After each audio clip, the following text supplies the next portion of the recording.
اعوذ باللہ من الشیطان الرجیم بسم اللہ الرحمن الرحیم قل اعوذ برب الفلق من شر ما خلق ومن شر غاسق اذا وقب ومن شر النفاثات في العقد ومن شر حاسد اذا حسد بسم اللہ الرحمن الرحیم قل اعوذ برب الناس مالک الناس الہ الناس من شر الوسواس الخناس الذي يوسوس في صدور الناس من الجنة والناس۔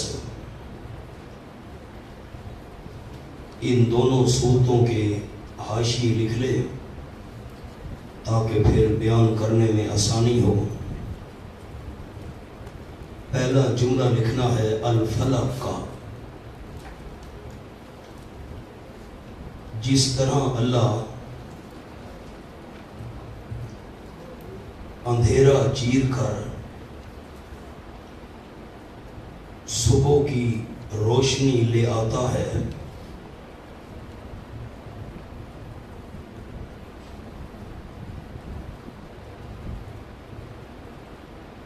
اسی طرح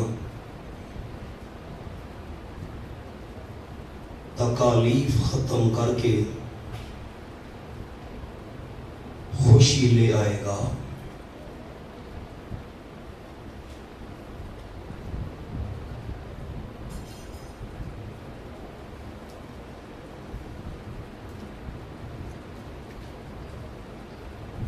دوسرا جملہ اس صورت کا لکھنا ہے من شر غاسق اذا وقب، اذا وقب کا۔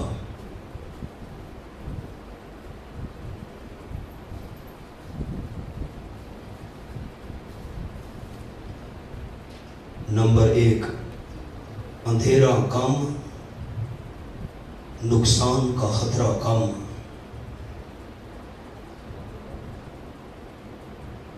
اندھیرا زیادہ، نقصان کا خطرہ زیادہ۔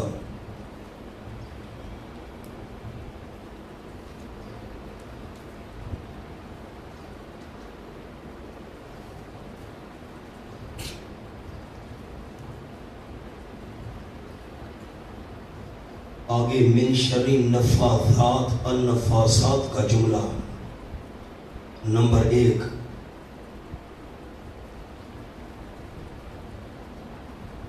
عورتوں کا ذکر شان نزول کے لحاظ سے۔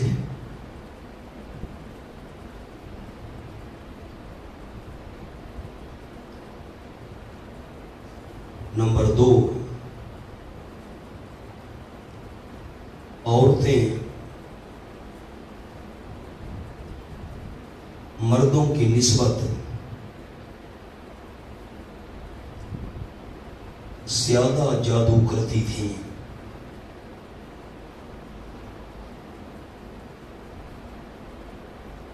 نمبر 3، اس کی صفت نفوس ہے، نفس کی جمع نفوس، جو عام ہے، مذکر ہو یا مؤنث۔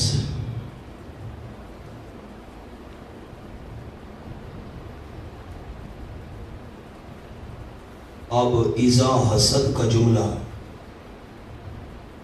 نمبر 1، حسد قلبی،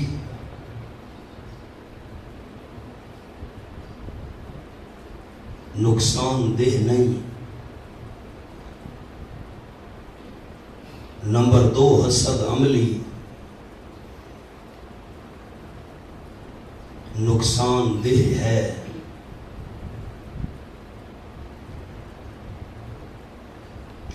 یہاں اشارہ حسد عملی کا۔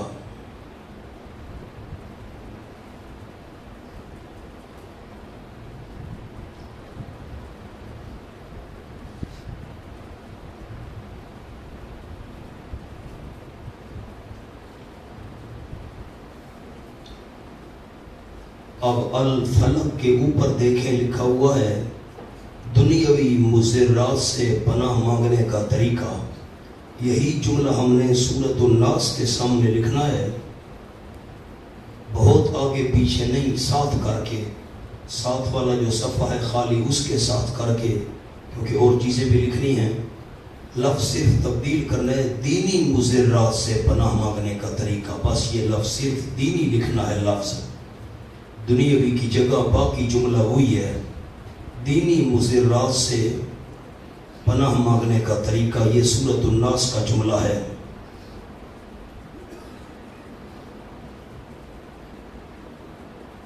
اب اور جملہ سورۃ الناس کا، دشمن دو قسم، نمبر 1 ظاہری، نمبر 2 باطنی۔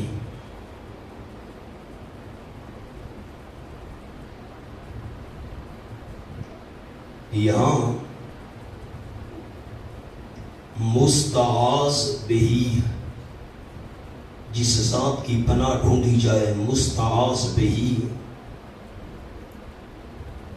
کی 3 صفات ذکر کی، کیونکہ مقابلہ باطنی دشمن سے تھا،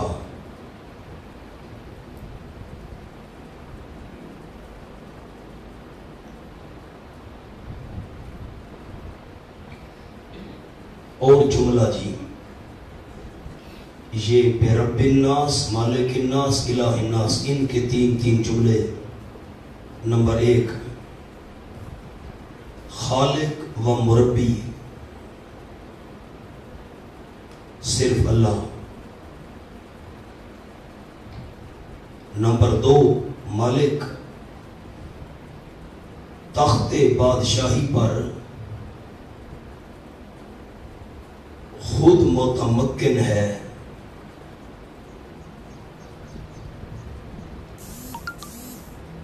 اپنے اختیارات کسی کے حوالے نہیں کیے۔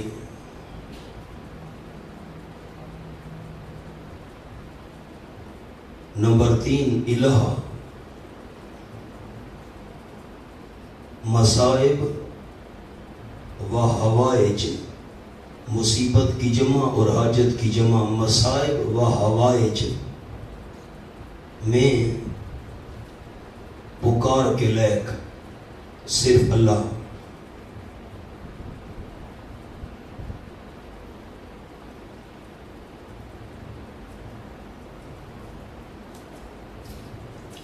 نوٹ، یہ برب الناس کا ایک جملہ لکھوا رہا ہوں، وہ تو رب العالمین ہے،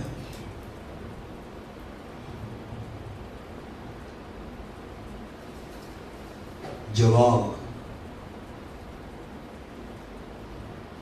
سوائے جن و انس کے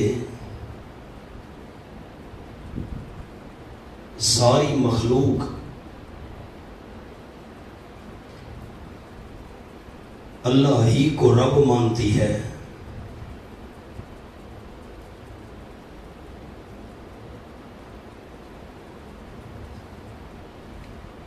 پھر جن و انس میں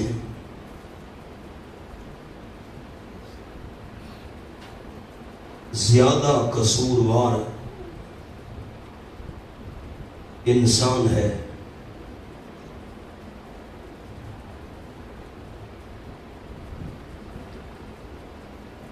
انسان پر انعامات بہت ہیں،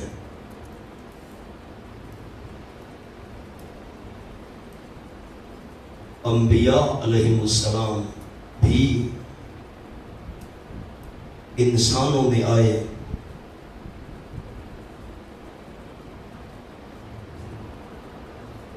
اس لیے برب الناس فرمایا۔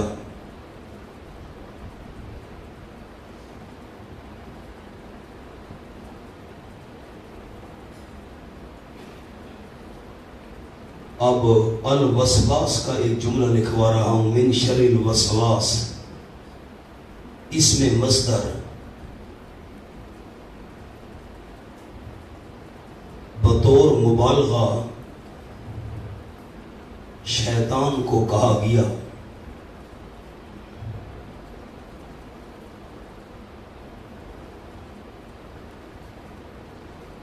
نمبر 1 وسوسہ اختیاری، نمبر 2 غیر اختیاری۔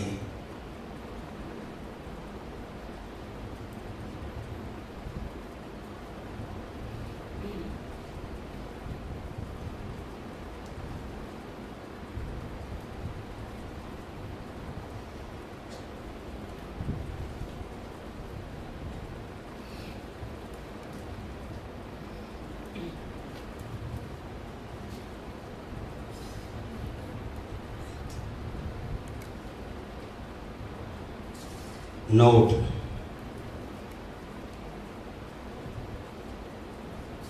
آپ صلی اللہ علیہ وسلم پر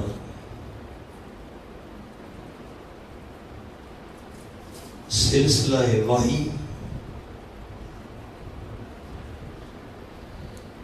و تبلیغ کے علاوہ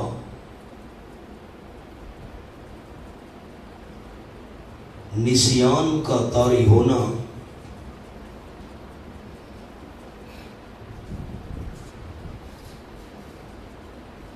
اور جسمانی مرض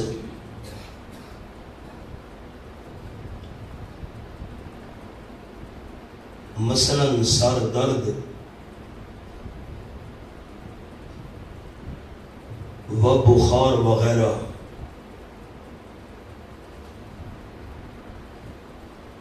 کا لاحق ہونا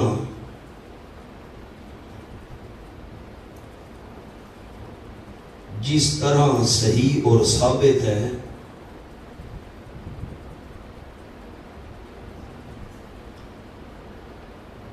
اسی طرح آپ صلی اللہ علیہ وسلم پر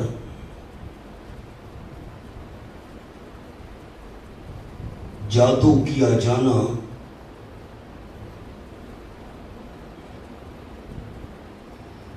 اور آپ پر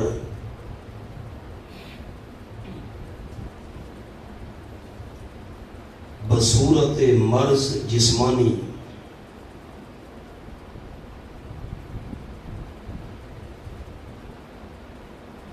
اس کا اثر ہو جانا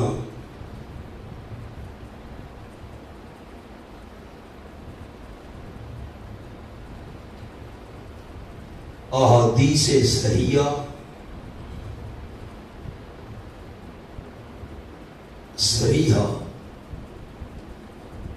سے ثابت ہے۔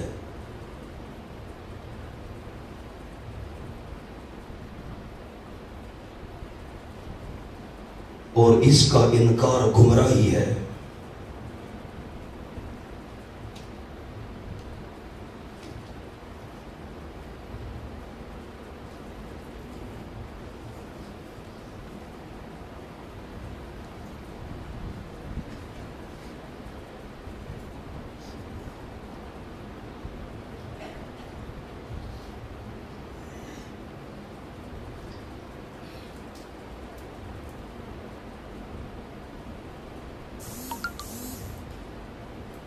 خیبر کے بعد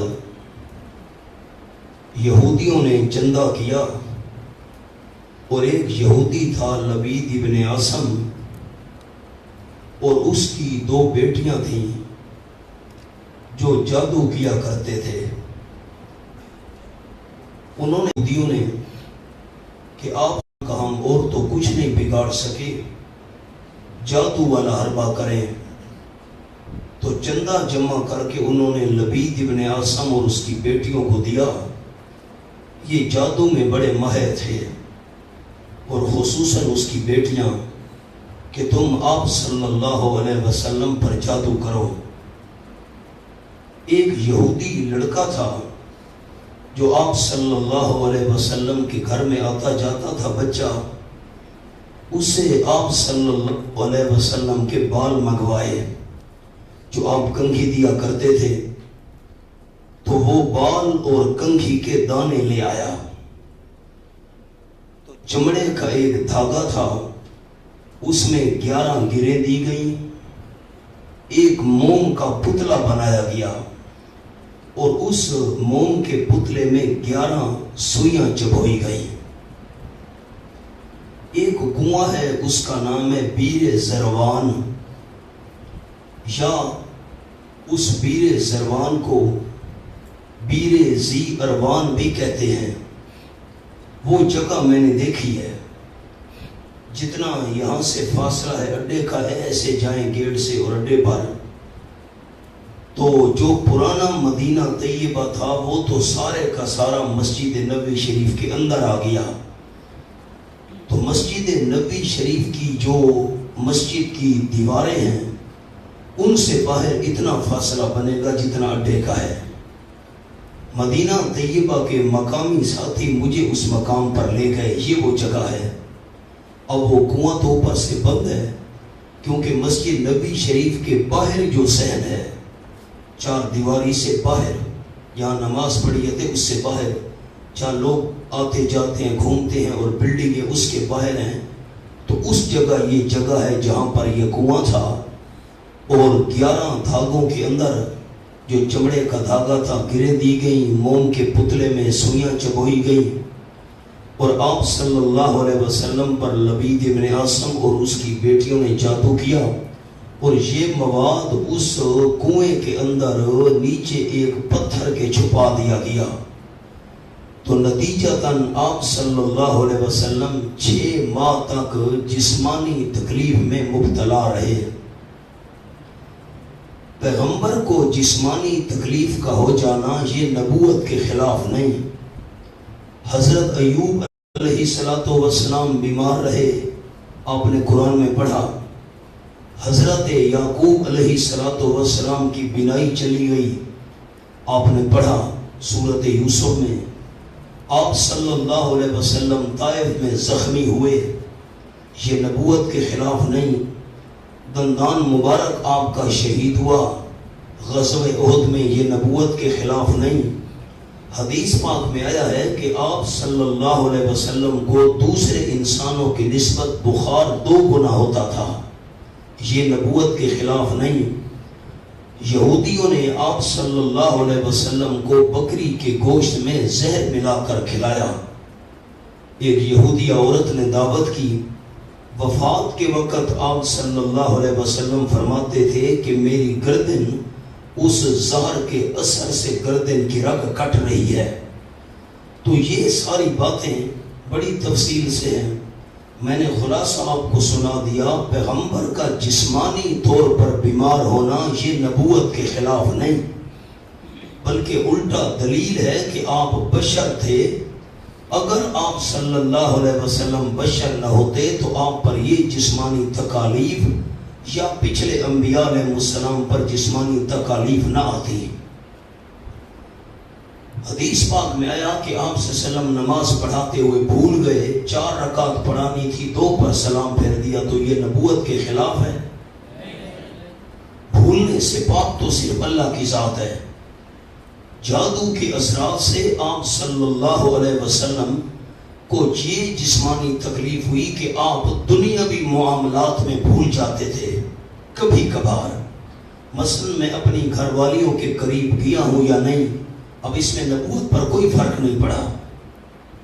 اور میں نے یہ جملہ سورۃ بنی اسرائیل میں لکھوایا تھا کہ دینی معاملات میں تو قطعاً آپ کو ظہور نہیں ہوا، بعض امور عادیہ کے اندر آپ کو ظہور ہوا، نسیان طاری ہوا اس جادو کے اثرات کی وجہ سے۔ آپ صلی اللہ علیہ وسلم سو رہے تھے کہ خواب کے اندر آپ صلی اللہ علیہ وسلم کے پاس 2 آدمی آئے۔ اب بظاہر تو وہ آدمی تھے، اصل میں تو وہ جبرائیل اور میکائیل فرشتے تھے۔ تو ایک آپ صلی اللہ علیہ وسلم کے سر کی جانب بیٹھ گیا اور دوسرا پاؤں کی جانب بیٹھ گیا، یہ نیند کی حالت میں۔ تو پاؤں کی جانب جو بیٹھا تھا اس نے کہا، سوال کیا سر کی جانب بیٹھنے والے سے، ان کو کیا ہے؟ تو جو سر کی جانب بیٹھا ہوا تھا آدمی، اس نے کہا بھئی آپ صلی اللہ علیہ وسلم پر جادو ہوا ہے۔ تو جو پاؤں کی طرح بیٹھا تھا فرشتہ انسان کی شکل میں، اس نے کہا کس نے کیا ہے؟ اٹک وہ تو نہیں لکھا ہوا۔ تو جو سر کی جانب بیٹھا تھا فرشتہ انسان کی شکل میں، اس نے کہا کہ فلاں یہودی نے کیا ہے، اس کی بیٹیوں نے کیا ہے، لبید نے اور اس کی بیٹیاں مل کر کیا۔ تو پاؤں کی طرف جو فرشتہ بیٹھا تھا اس نے سوال کیا کس چیز میں ہے؟ سر کی جانب جو فرشتہ بیٹھا تھا اس نے اس تیسرے سوال کا جواب دیا فلاں فلاں چیز میں ہے۔ یہ چمڑے کا دھاگا، اس میں 11 گرے، موم کا پتلا، اس میں 11 سوئیاں، اور یہ بیر زروان یا زی اروان، اس کے اندر پتھر کے نیچے یہ مواد پڑا ہوا ہے۔ آپ صلی اللہ علیہ وسلم کو جاگ ہوئی، حضرت علی رضی اللہ تعالی عنہ، حضرت زبیر رضی اللہ تعالی عنہ اور 2 اور آدمی، آپ ان صحابہ کرام کو لے کر اس جگہ پر گئے اور وہاں پتھر کے نیچے وہ مواد پڑا ہوا تھا۔ آپ صلی اللہ علیہ وسلم نے حکم دیا، بندے اترے اور پتھر کے نیچے سے وہ مواد نکالا۔ ایک جبریل یہ دونوں صورتیں لے کر آئے۔ یہ ذہن میں رکھنا کہ ان دونوں صورتوں کا نزول 2 دفعہ ہوا ہے۔ امام رازی رحمہ اللہ نے لکھا تفسیر کبیر میں، آپ کے پاس جو لکھا ہوا ہے دیکھ لیں، سورۃ الفلق مکیۃ اور سورۃ الناس مکیۃ۔ منکرین حدیث جو آپ صلی اللہ علیہ وسلم پر جادو کے منکر ہیں، غلام احمد پرویز جیسے، حافظ اسلم جراج پوری جیسے، سر سید احمد خان جیسے، وہ کہتے ہیں کہ یہ سورۃ الفلق اور سورۃ الناس تو مکی صورتیں ہیں، جادو کا واقعہ تو مدینے میں پیش آیا۔ تو جس طرح سورۃ الفاتحہ کا نزول 2 دفعہ ہوا تھا، ایک دفعہ مکے میں، ایک دفعہ مدینہ شریف میں، اسی طرح ان دونوں صورتوں کا نزول بھی 2 دفعہ ہوا، ایک دفعہ مکے شریف میں، ایک دفعہ مدینہ طیبہ میں۔ جبریل امین یہ 11 آیات لے کر آئے، 5 سورۃ الفلق کی اور 6 سورۃ الناس کی۔ بھئی آپ ایک ایک آیت مبارکہ پڑھیں اور گرہ کھولیں۔ آپ صلی اللہ علیہ وسلم ایک ایک آیت مبارکہ پڑھتے گئے، گرہ کھولتے گئے، سوئی نکالتے گئے، 11 گرے بھی کھل گئی، 11 سوئیاں بھی نکل آئیں اور 11 آیات بھی مکمل ہوئی۔ آپ صلی اللہ علیہ وسلم نے فرمایا کہ جس طرح کسی اونٹ پر کوئی بوجھ ہوتا ہے، ایسے میری طبیعت پر بوجھ تھا، اب سارا بوجھ میرا اتر گیا ہے اور آپ کی طبیعت حشاش بشاش ہو گئی۔ جب آپ کو اللہ نے صحت جسمانی عطا کر دی تو حدیث پاک میں آیا، حضرت عائشہ رضی اللہ تعالی عنہ کو جب آپ نے یہ قصہ بتایا تو انہوں نے عرض کی حضرت یہ لوگوں کو بتائیے کس نے جادو کیا ہے؟ صحابہ کرام بدلہ نے۔ آپ صلی اللہ علیہ وسلم نے فرمایا اللہ نے مجھے شفا دے دی ہے، میں کیا بتاتا پھر، چھوڑو، یہ سارا ہے پس منظر۔ اور میں نے آپ کو جملہ لکھوا دیا کہ احادیث صحیحہ صریحہ سے یہ ثابت ہے، اس کا انکار گمراہی کے سوا کچھ نہیں۔ جو منکرین حدیث سر سید احمد خان اور ان کے حواری اور ٹولہ پرویز جیسے اور حافظ اسلم جراج پوری جیسے منکرین حدیث، یہ انہوں نے انکار کیا ہے۔ تمام اہل سنت والجماعت اس بات پر متفق ہیں۔ اب ذرا ان آیات کو دیکھ لیں، آپ کے پاس لکھا ہوا ہے کل کے نیچے، یعنی آپ جب توحید کھول کر بیان کریں گے تو دشمن آپ پر آخری حربہ استعمال کریں گے۔ پڑھیں تو صحیح، دشمن آپ پر آخری حربہ استعمال کریں گے، جادو کریں گے، لہٰذا ان 2 صورتوں کو اکثر پڑھا کریں۔ اب ذرا جو غور کرنے کی بات ہے دونوں صورتیں میں وہ یہ ہے کہ سورۃ الفلق کے اندر مستعاذ منہ 3 چیزیں ہیں جن سے پناہ مانگی گئی۔ من شر غاسق کے نیچے لکھا ہوا ہے اول، من شر غاسق اذا وقب 1، من شر نفاسات پر لکھا ہے 2، اور من شر پر لکھا ہوا ہے سوم۔ اللہ کی صفت ایک بیان کی گئی ہے مستعاذ بہی، جس کی پناہ ڈھونڈی جا رہی ہے اس کی ایک صفت برب الفلق، اور جن چیزوں سے پناہ مانگنی تھی وہ 3 چیزیں بیان کی گئی ہے۔ اگلی صورت کے اندر دیکھیں کہ برب الناس، اس میں مستعاذ پہ ہی نیچے الناس کے لکھا ہے، برب الناس کے نیچے اول، مالک الناس کے نیچے لکھا ہے دوم، الہ الناس کے نیچے لکھا ہے سوم، یعنی جس کی پناہ ڈھونڈنی ہے اللہ کی، اس کی 3 صفتیں بیان کی گئی۔ الٹ ہے بالکل بات، پچھلی صورت میں اللہ کی صفت 1، اس صورت میں اللہ کی صفتیں 3۔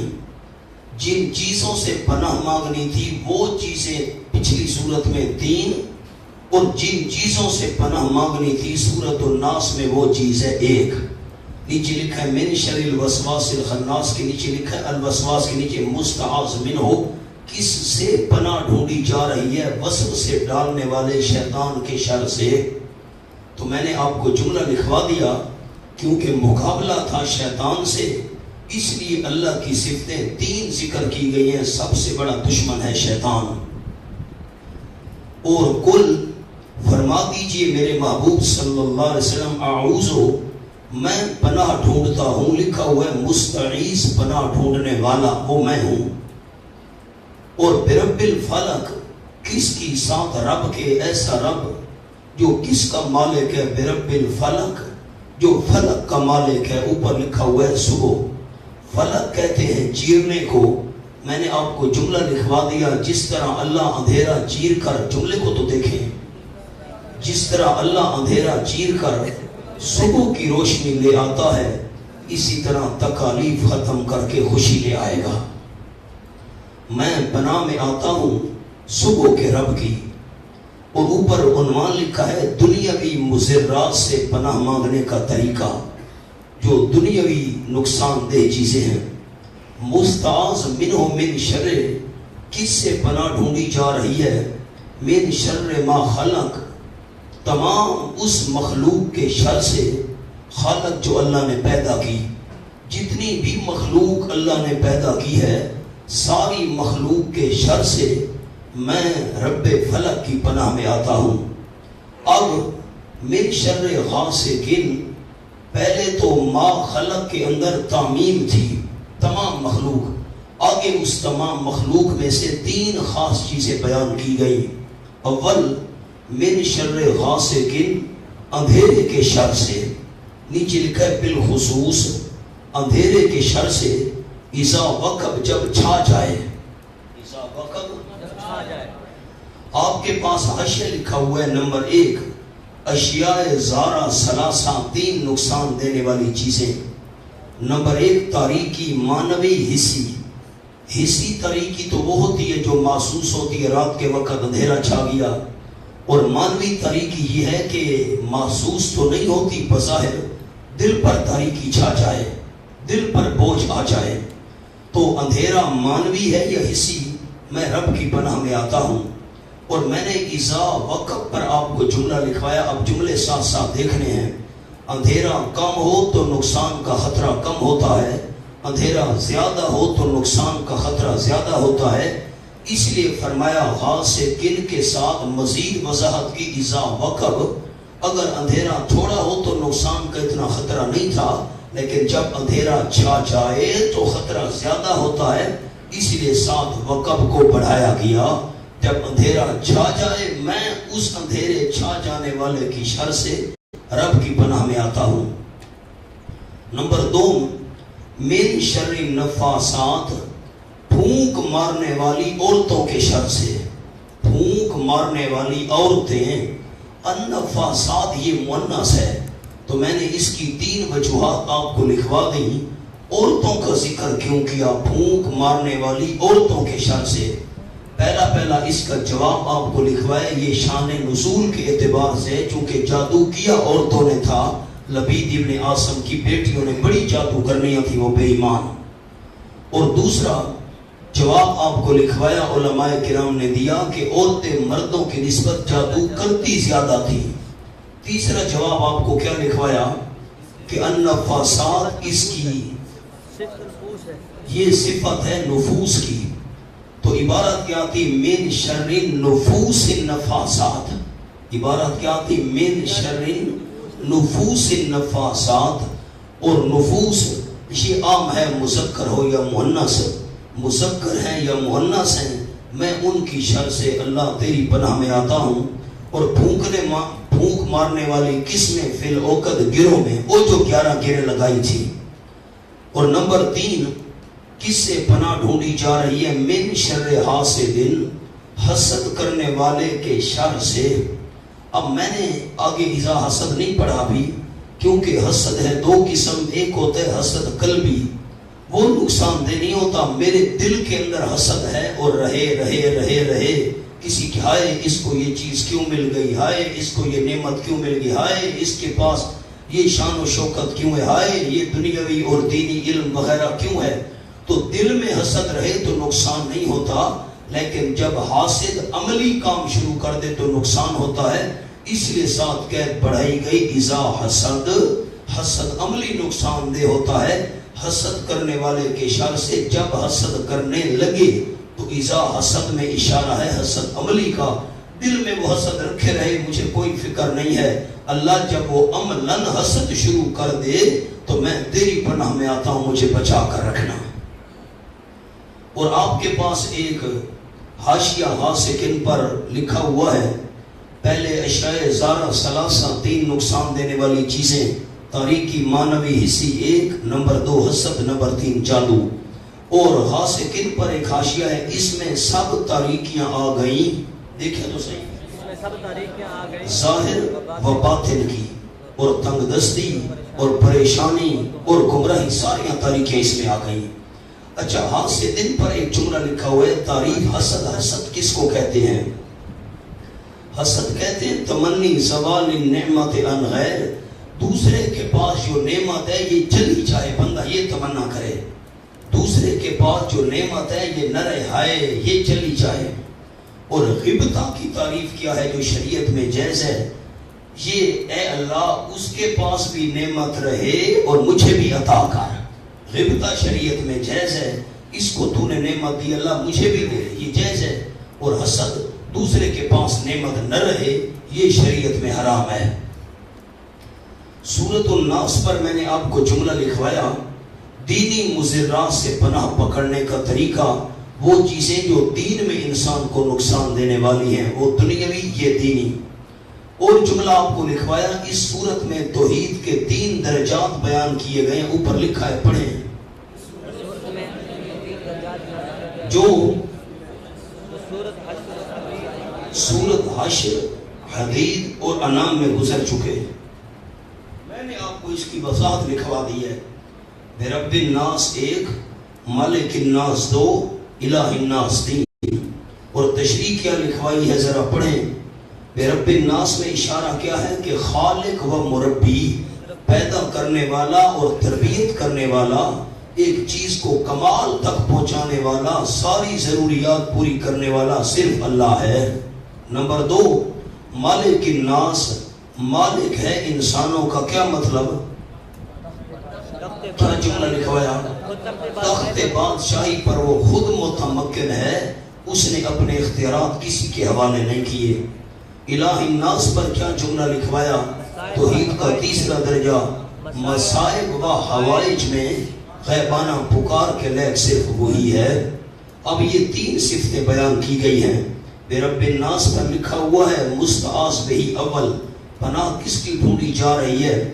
فرما دیجئے میں پناہ ڈھونڈتا ہوں برب الناس. اور اس کے نیچے لکھا ہے مستعیذ، پناہ ڈھونڈنے والا وہ میں ہوں. اور مستعاذ بھی جس کی پناہ ڈھونڈی جا رہی ہے، اس کی 3 صفات. برب الناس جو رب ہے سارے لوگوں کا. نمبر 2، مالک الناس جو مالک ہے لوگوں کا، یہ 2 درجہ ہو گیا، وہ پہلا. الہ الناس، الہ ہے لوگوں کا، تمام لوگوں کا، یہ 3 درجہ. اس کی تشریح آپ کو لکھوا دی. اور کس سے پناہ ڈھونڈنی ہے؟ ایک اس کا تذکرہ آیا، پیچھے مستعاذ منہ 3 تھے، اس صورت میں 1 ہے. کس سے پناہ ڈھونڈی جا رہی ہے؟ من شر الوسواس، وسوسے ڈالنے والے کے شر سے. اب وسواس ہے تو مصدر، جیسے آپ نے پڑھا نحو کے اندر زید عادل، ہونا تو چاہیے تھا زید عادل، زید انصاف کرنے والا ہے، لیکن بطور مبالغہ فرمایا زید عدل، زید خود سراپا انصاف ہے۔ تو الوسواس یہ مصدر ہے، بطور مبالغہ یہ شیطان کو کہا گیا۔ بہت وسوسے ڈالنے والا، معنی کیا ہوگا؟ بہت وسوسے ڈالنے والا، یہ اس میں مصدر ہے۔ اور الخناس کا معنی اوپر لکھ لیں، یاد الہی کے وقت پیچھے ہٹ جانے والا۔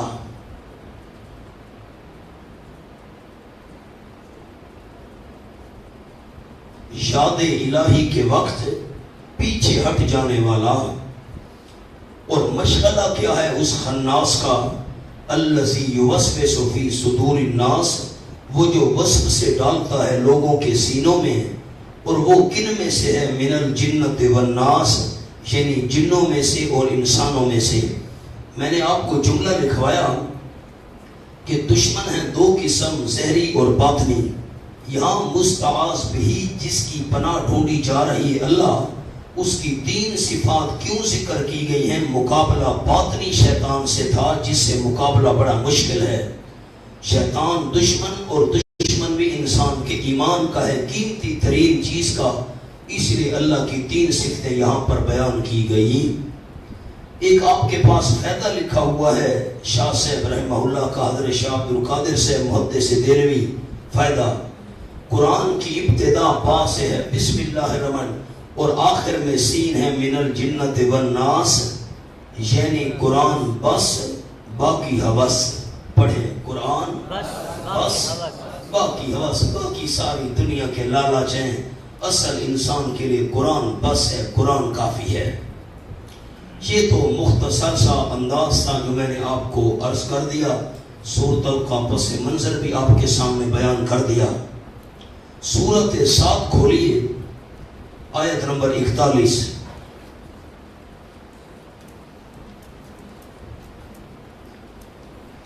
اب منکرین حدیث کہتے ہیں کہ جادو تو شیطانی اثر ہے، پیغمبر پر کیسے ہو گیا؟ صفحہ جلدی بتاؤ، ٹائم تھوڑا ہے۔ 923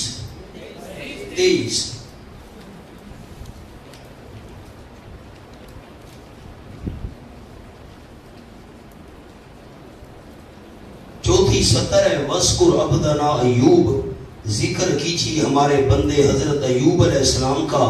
اِذْ نَادَى رَبَّهُ أَنِّي مَسَّنِيَ الشَّيْطَانُ، جب پکارا انہوں نے اپنے پروردگار کو، یقیناً پہنچ چکا ہے مجھ کو شیطان۔ شیطان نے مس کیا ہے، پیغمبر کو شیطان نے کیسے مس کیا؟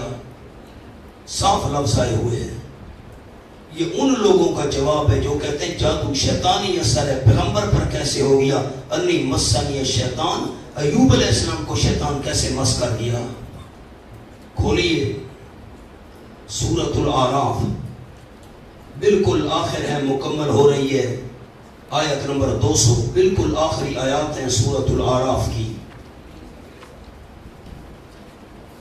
صفحہ 363۔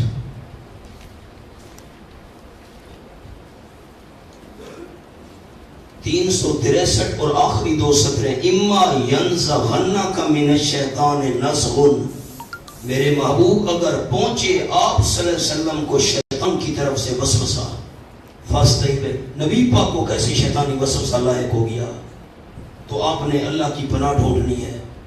جب بھی شیطانی وسوسہ پہنچے آپ کو، اللہ کی پناہ ڈھونڈیے۔ آپ صلی اللہ علیہ وسلم کا ذکر ہو رہا ہے، ورنہ یہ عام سی باتیں ہیں جس کو ہم کہتے ہیں یہ دیہاتیوں والی باتیں، تلی واٹوے مسئلے، یہ سطحی سی باتیں، سطحی سی، جن کے اندر کوئی مضبوط بنیاد نہیں ہے۔ یہ جادو کا اصل عوامی باتیں، عوام کو بہلانے کے لیے باتیں۔ کھولو سورۃ الانعام آیت نمبر 68۔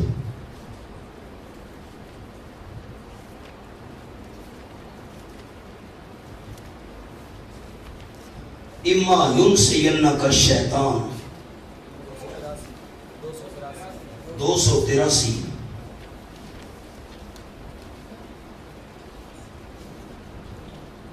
چوتھی سطر ہے، وَإِذَا رَأَيْتَ الَّذِينَ يَخُوضُونَ فِي آيَاتِنَا، جب آپ دیکھیں ان لوگوں کو جو کج باسی کرتے ہماری آیات میں، آیات کا غلط مطلب تشریح کرنی، فَعَارِضْ عَنْهُمْ، میرے محبوب آپ کنارہ کریں ان سے، یہاں تک کہ یخوضوا فی حدیث غیری، وہ مشغول ہو جائیں اس کے علاوہ اور باتوں میں۔ وَإِمَّا يُنْسِيَنَّكَ الشَّيْطَانُ، اگر شیطان آپ صلی اللہ علیہ وسلم کو بھلوا دے، فَلَا تَقُعْدْ بَعْدَ الذِّكْرَىٰ، یاد آنے کے بعد نہ بیٹھنا پھر، مَعَ الْقَوْمِ الظَّالِمِينَ، ظالم قوم کے ساتھ۔ شیطان نے آپ کو بھلوا دیا، ان کے ساتھ بیٹھ گئے، جب یاد آئے فرو نبی پاک پر شیطان کا کیسے اثر ہو گیا؟ اِمَّا يُنْسِيَنَّكَ الشَّيْطَانُ، شیطان نے بھلوا دیا نہ، یہ سچی باتیں ہیں۔ جادو جی شیطانی اثر ہے، نبی پر کیسے ہو سکتا ہے؟ اِمَّا يُنْسِيَنَّكَ الشَّيْطَانُ کہاں جائے گا؟ اچھا آئیے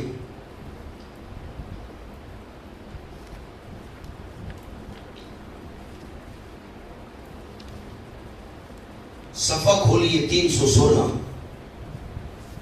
پہلی سطر، سورۃ الاعراف۔ فَوَسْوَسَ لَهُمَ الشَّيْطَانُ، وسوسہ ڈالا حضرت آدم اور اماں حوا کے لیے شیطان نے کیسے وسوسہ ڈال دیا؟ کیسے اثر ہو گیا شیطانی وسوسے کا؟ دونوں نے وہ کھا لیا جس رب سے اللہ نے روکا تھا۔ یہ دیکھو صاف لفظ شیطان کے آئے ہوئے کہ نہیں، فَوَسْوَسَ لَهُمَ الشَّيْطَانُ۔ وسوسے کا تعلق بھی دل سے ہوتا ہے، وسوسہ پیدا ہی دل میں ہوتا ہے۔ پیغمبر کے دل پر کیسے اثر ہو گیا شیطان کا؟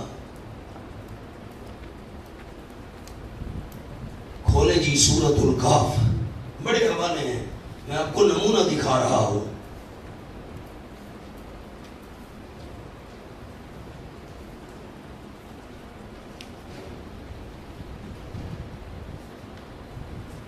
صفحہ 613، سورۃ الکہف 15واں پارہ، 1 2 3 4 5ویں سطر۔ حضرت یوشع علیہ السلام نے حضرت موسیٰ علیہ السلام سے کہا، قال ارأیت اذ اوینا الی الصخرہ، ارأیت یہ کلمہ تعجب ہے، ارے کیا آپ نے دیکھا، خیال کیا، اذ اوینا الی الصخرہ، جب ہم نے ٹھکانہ پکڑا تھا چٹان کی طرف، چٹان کے ساتھ آپ ٹیک لگا کر سو گئے، میں بیٹھا تھا اور مچھلی زندہ ہو کر پانی میں چلی، فَإِنِّي نَسِيتُ الْحُوتَ، یقیناً میں بھول گیا مچھلی کے متعلق، مجھے تو یاد ہی نہیں رہا، وَمَا أَنْسَانِيهُ إِلَّا الشَّيْطَانُ، شیطان نے مجھے بھلوا دیا، نذکر کہ میں اس کا ذکر کرتا۔ یوشع علیہ السلام کہہ رہے ہیں، یوشع علیہ السلام شیطان نے مجھے بھلوایا۔ یوشع علیہ السلام ان پر کیسے شیطان کا اثر ہو گیا؟ ہونا یہ سچی باتیں ہیں ساری، عوام کو بہلانے کے لیے جادو شیطانی اثر ہے۔ اور ذہن میں رکھنا بات جو میں عید پیش کرنے لگا ہوں، پہلا پارہ،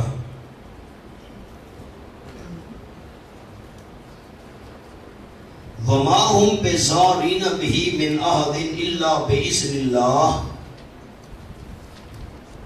حوالہ کھولو حفاظ کرام، 47 جی 44، یہ تیسری سطر، وَمَا هُمْ بِضَارِّينَ بِهِ مِنْ أَحَدٍ إِلَّا بِإِذْنِ اللَّهِ، جادوگر کسی ایک کو نقصان نہیں دے سکتے، لیکن جادو کی وجہ سے نقصان کیوں پہنچتا ہے؟ الا باذن اللہ، مگر اللہ کی اذن سے۔ اگر اللہ کا اذن نہ ہو تو جادوگر تو کسی کو نقصان نہیں پہنچا سکتے۔ اگر نقصان پہنچتا ہے جادو کی وجہ سے، کب پہنچتا ہے؟ اللہ پڑھے تو صحیح، اللہ، اس بات ہی ختم ہو گئی۔ 16واں پارہ، سورۃ طٰہٰ،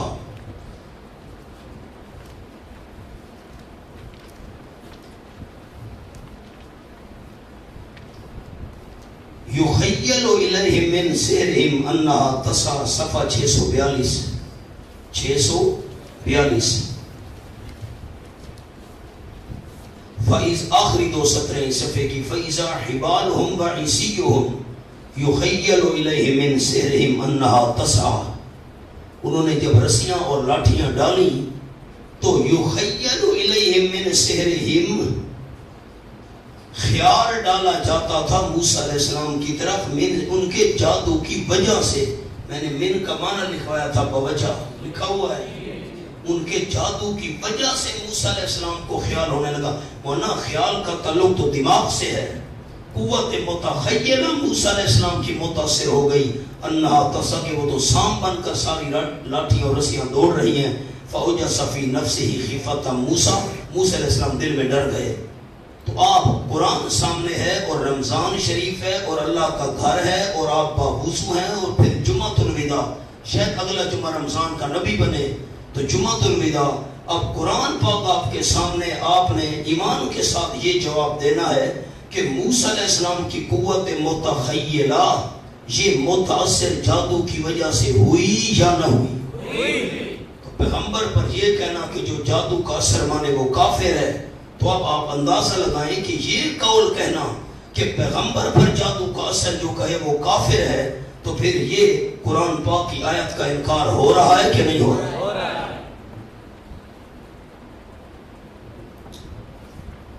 یہ سدی باتیں ہیں، سدی منکرین حدیث کی۔ سورۃ مائدہ کھولیے، 6 پارہ، واللہ یعصمک من الناس، صفحہ ہے 250، واللہ یعصمک من الناس۔ منکرین حدیث کہتے ہیں اللہ نے تو فرمایا تھا اللہ آپ کو بچائے گا لوگوں سے، عربی والے ساتھیوں کو میں نے لکھوایا تھا یہاں لفظ من ان یقتلوک لکھا ہوا کہ نہیں لکھا ہوا؟ من ان یقتلوک کس بات سے بچائے گا؟ قتل ہونے سے بچائے گا۔ اور آپ کے پاس یہاں لکھا ہوا حضرت جاجری رحمہ اللہ کا جملہ، قتل بالمقابل مراد ہے سامنے آ کر قتل نہیں کر سکے گے آپ کو، نہ مطلق ایذا تکلیف تو پہنچا سکے گے۔ طائف میں کیا ہوا؟ آپ کے قدم مبارک لہولہان، دندان مبارک عہد میں شہید وغیرہ وغیرہ، یہ تکلیفیں ساری، راستے میں کانٹے بچھائے گئے، پتھروں کی ایذا تو انہوں نے دی۔ یہاں بچانے سے کیا مراد ہے؟ جادو سے بچائے گا؟ کس سے بچائے گا؟ قتل ہونے سے بچائے گا، یہ مطلب ہے۔ جسمانی تکلیف تو آپ کو پہنچی اور جادو کے ذریعے بھی جسمانی تکلیف پہنچی۔ یہ تفسیر جواہر القرآن حضرت شیخ القرآن مولانا غلام اللہ خان صاحب رحمہ اللہ جو ہمارے دادا استاد تھے،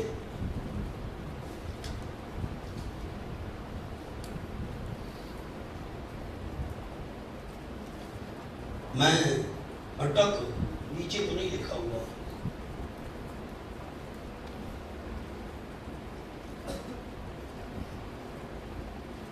من شرین، اب میں سارا نہیں آپ کو تشریح سنا رہا، ایک دو جملے سناتا ہوں۔ من شر النفاسات، گروہ میں پھونکنے والیوں سے جادو کرنے والی عورتیں مراد ہیں۔ عام طور پر عورتیں ہی جادو کا کام کرتی ہیں، اس لیے ان کا ذکر فرمایا۔ میں نے آپ کو جملہ لکھوا دیا ہے۔ یا اس سے لبید ابن عاصم یہودی کی بیٹیاں مراد ہیں جنہوں نے رسول اللہ صلی اللہ علیہ وسلم پر جادو کیا تھا، جنہوں نے رسول اللہ صلی اللہ علیہ وسلم پر جادو کیا تھا۔ اور اوپر ربط اور خلاصہ کا عنوان دے کر حضرت شیخ لکھتے ہیں جب آپ مسئلہ توحید کو اس طرح واش گاف کریں گے اور کھلم کھلا بیان فرمائیں گے تو دشمن ایذا کے دوسرے حربوں کے علاوہ آپ پر جادو کرنے کا حربہ بھی استعمال کریں گے۔ آگے سننا، اس لیے آپ صلی اللہ علیہ وسلم ان دونوں صورتوں کی اکثر تلاوت کیا کریں، آپ پر جادو کا اثر نہ رہے گا۔ آپ پر جادو کا اثر، اگر نبی علیہ السلام پر اثر نہیں ہوا تھا اور آپ صلی اللہ علیہ وسلم کو صورتیں پڑھنے کا حکم کیوں دیا گیا اور حضرت شیخ نے یہ جملہ کیوں لکھا کہ آپ پر جادو کا اثر نہ رہے گا؟ ہوا تو پڑھنے سے نہیں رہے گا نا، ہوا تو پڑھنے سے، دو صورتیں پڑھے۔ اب یہ کہا جائے کہ جو کہے آپ پر اثر ہو وہ کافر ہے، پھر حضرت شیخ القرآن مولانا غلام اللہ خان کافر تھے؟ ورنہ ہمارے اندر تو اتنی جرت نہیں ہے کہ جن کے ذریعے اللہ کا قرآن اور قرآن کا فہم ہم تک پہنچا ہم کہیں وہ کافر تھے۔ سارے اہل سنت والجماعت، اس لیے میں نے آپ کو جملہ لکھوا دیا ہے کہ احادیث صحیحہ سریحہ سے یہ بات ثابت ہے آپ صلی اللہ علیہ وسلم پر جادو ہوا اور اس کی وجہ سے آپ کو جسمانی تکلیف ہوئی، اور جسمانی تکلیف کا ہونا یہ نبوت کے خلاف نہیں، اس کا انکار کھلم کھلا گمراہی ہے۔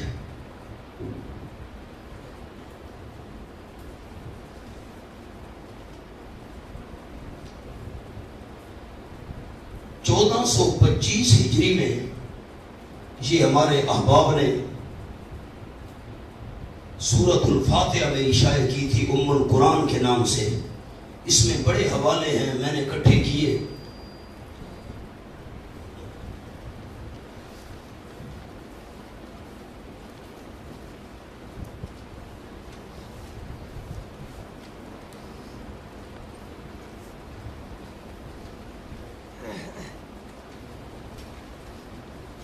بڑے اس میں عجیب عنوان میں نے دیے، سورۃ فاتحہ کے نام، سورۃ الفاتحہ کی فضیلت، پھر اس میں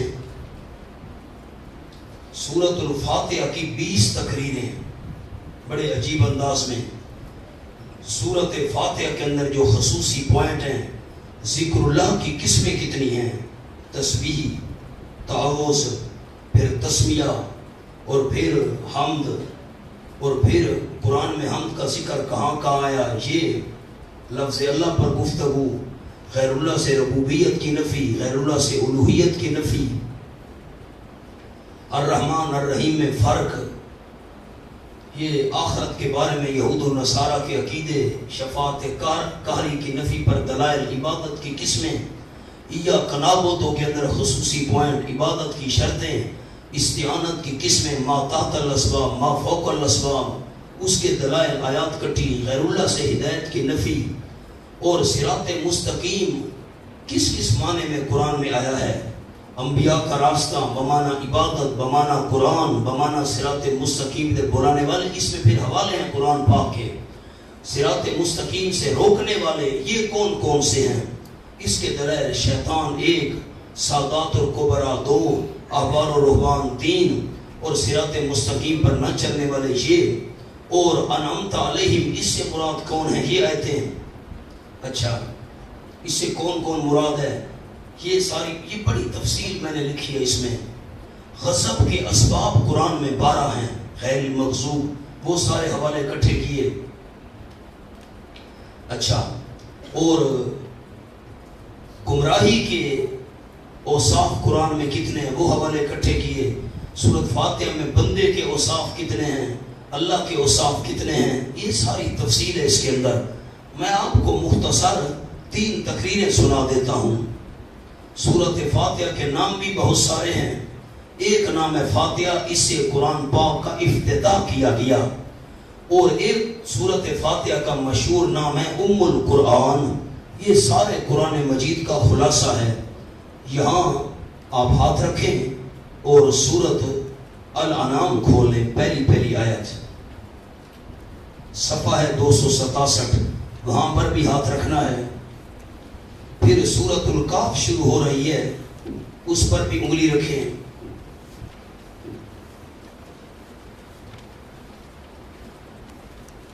صفحہ ہے 599۔ آگے آئیں، سورۃ سبا شروع ہو رہی ہے، اس پر بھی انگلی رکھیں، یہ 880،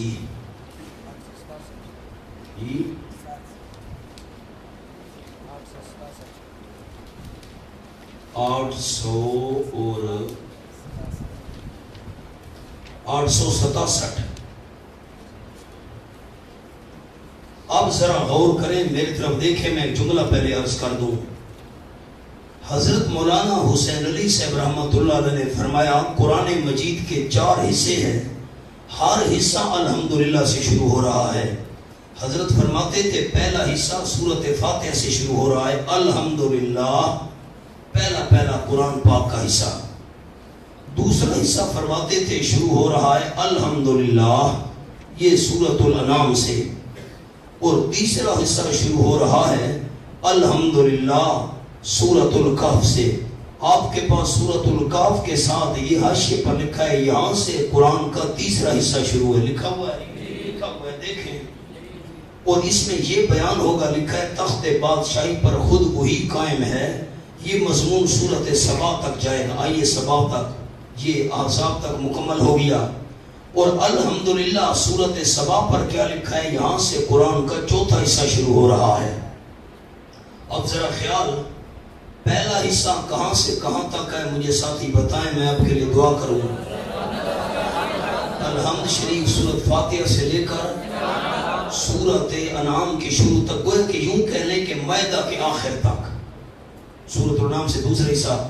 پہلے حصے کے اندر حضرت فرماتے تھے مضمون یہ ہے کہ ہر ایک چیز کو پیدا کرنے والا صرف اللہ. پہلے حصے کا خلاصہ کیا ہے؟ خالق صرف اللہ. خالق آسان لفظ. پہلے حصے میں خالقیت کا بیان ہے. کس کا؟ دوسرا حصہ سورۃ الانعام سے شروع ہوا اور چلتے چلتے کہاں تک آ گیا؟ سورۃ بنی اسرائیل کے آخر تک. حضرت فرماتے تھے رحمہ اللہ دوسرے حصے میں ربوبیت کا بیان ہے. کیا مطلب؟ کہ پیدا کرنے والا بھی صرف اللہ اور ایک چیز کو حد کمال تک پہنچانے والا بھی صرف اللہ. انشاء شیء حالا فحالا الی حد تمام. یوں سمجھے آسان الفاظ میں ساری ضروریات پوری کرنے والا صرف اللہ. پیدا بھی اللہ نے کیا ایک حصہ، اور ضروریات بھی ساری مخلوق کی خود اللہ پوری کر رہا ہے. پہلے حصے میں خالقیت، دوسرے حصے میں ربوبیت. تیسرا حصہ شروع ہو گیا سورۃ الکاف سے لے کر یہ سورۃ احزاب کے آخر تک جائے گا. حضرت فرماتے تھے رحمہ اللہ تیسرے حصے کے اندر مسئلہ بیان کیا گیا کہ اللہ نے اپنے اختیارات کسی کے حوالے نہیں کیے، اور میں اس کو آسان الفاظ میں کہوں مالکیت کا بیان. کیا؟ سارے اختیارات کا مالک وہ خود ہے، تخت بادشاہی پر خود متمکن ہے، نظام خود چلا رہا ہے. آسان لفظ، اس نے اپنے اختیارات کسی کے حوالے نہیں کیے. اب یہ جو سورۃ سبا سے اس کا شروع ہوا یہ آخر بالناس تک چلا جائے گا. حضرت فرماتے تھے رحمہ اللہ چوتھے حصے کا خلاصہ یہ قیامت میں بھی اختیارات کا مالک صرف اللہ ہوگا. قیامت میں بھی اختیارات کا مالک صرف اللہ. آپ ساتھی بہتر دیکھیں، مہربانی فرمائیں. پہلے حصے میں فرمایا کہ خالق صرف اللہ، دوسرے حصے میں فرمایا رب ضروریات پوری کرنے والا صرف اللہ، تیسرے حصے میں فرمایا سارے اختیارات کا مالک صرف اللہ، چوتھے حصے میں فرمایا قیامت میں بھی اختیارات کا مالک صرف اللہ ہوگا. کوئی سفارش کر کے اللہ سے بات منوا نہیں سکے گا. لیکن حضرت ایک اشکال کا جواب دیتے تھے کہ چوتھے حصے کے اندر دو صورتیں شروع ہو رہی ہیں الحمد سے. اب دیکھیں سورۃ سبا کو. سورۃ سبا بھی الحمدللہ سے شروع ہو رہی ہے. لکھا ہے یہاں سے قرآن کا چوتھا حصہ شروع ہو رہا ہے، اور اگلی سورت فاتر بھی الحمدللہ سے شروع ہو رہی ہے. یہ سورت فاتر نکل آئی الحمدللہ فاطر السماوات. چوتھے حصے میں تو دو صورتیں شروع ہو رہی ہیں الحمد سے. تم کہتے ہو کہ چار حصے ہیں اور ہر حصہ الحمد سے شروع ہوتا ہے. تو حضرت رحمہ اللہ اس کا جواب یہ ارشاد فرماتے تھے کہ دوسرے حصے میں ٹھیک ہے دو صورتیں سورۃ سبا اور فاتر الحمدللہ سے شروع ہو رہی ہیں، لیکن دونوں مضمون گویا کہ ایک ہے. کیا مطلب؟ کہ جب قیامت میں اختیارات کا مالک صرف اللہ ہے تو غیبانہ پکاروں کے لیے بھی صرف اللہ ہے نا. سورۃ فاتر کا میں نے آپ کو دعویٰ لکھوایا تھا نفی شرک فی الدعا. کیا لکھا ہوا ہے؟ نفی شرک فی الدعا. غیبانہ پکار کے لائق صرف اللہ ہے، اس صفت میں اللہ کا کوئی شریک نہیں. جب اختیارات کا مالک صرف وہی ہے تو غیبانہ پکاروں کے لائق بھی صرف وہی ہے. یہ دونوں حصے ایک ہو گئے. حضرت فرماتے تھے یہ چاروں کے چاروں حصے سورۃ فاتحہ میں بیان کر دیے گئے، اس لیے سورۃ فاتحہ پورے قرآن کا خلاصہ ہے. وہ کیسے؟ فرماتے تھے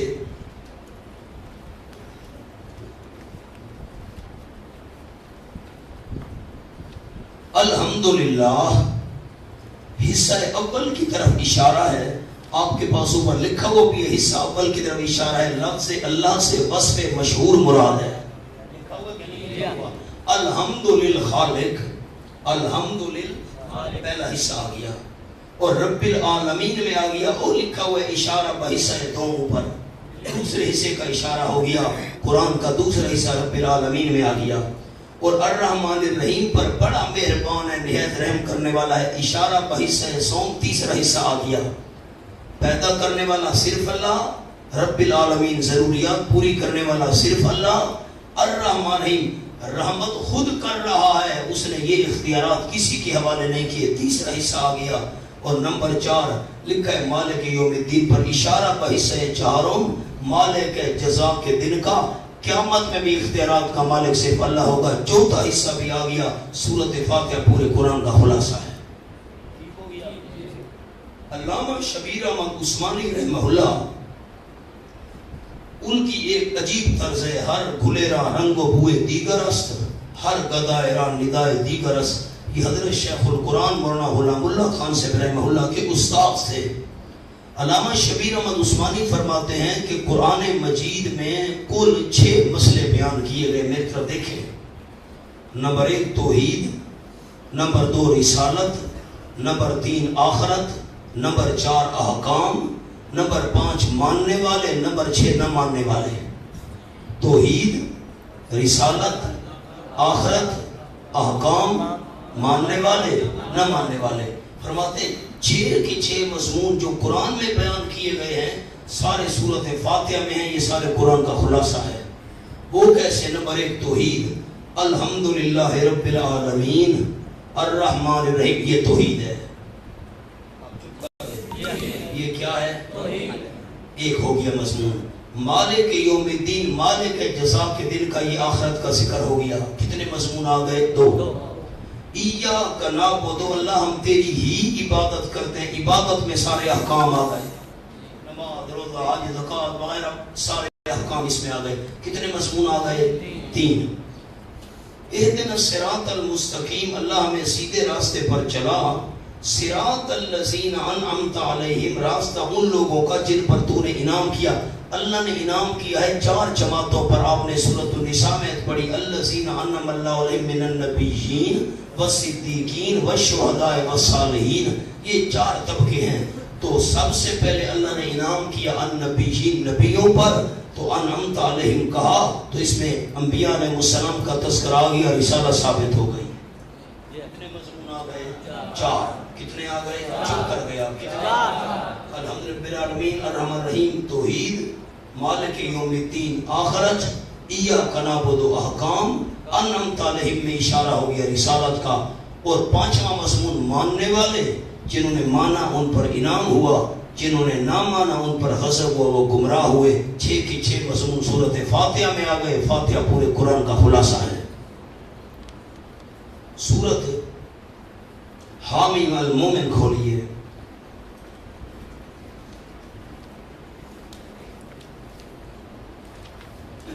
یہ صفحہ ہے 945 شروع ہو رہی ہے۔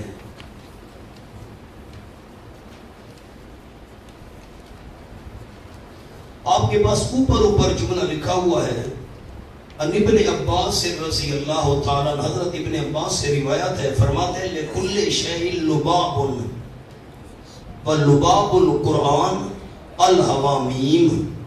حضرت ابن عباس فرماتے ہیں کہ ہر ایک چیز کا ایک مغز اور نچوڑ اور خلاصہ ہوتا ہے، اور قرآن کا خلاصہ حوامیم ہے۔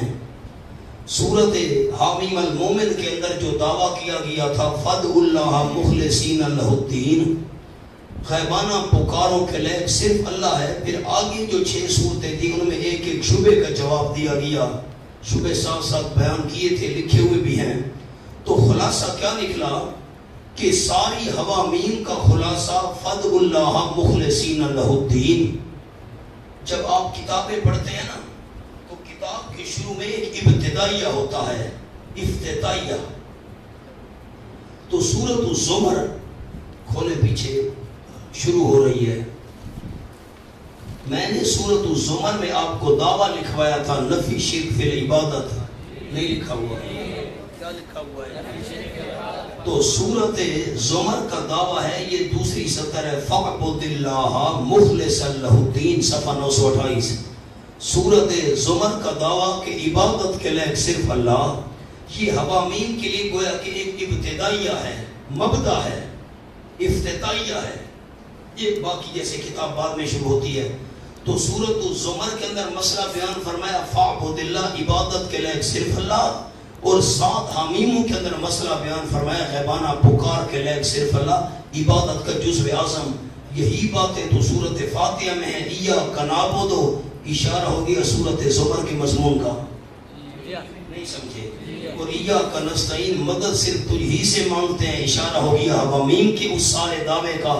تو سارا قرآن کا خلاصہ حوامیم تھی، حوامیم کا خلاصہ سورۃ فاتحہ میں ہے، تو سورۃ فاتحہ پورے قرآن کا خلاصہ ہے۔ مسئلہ الہ کھولیے۔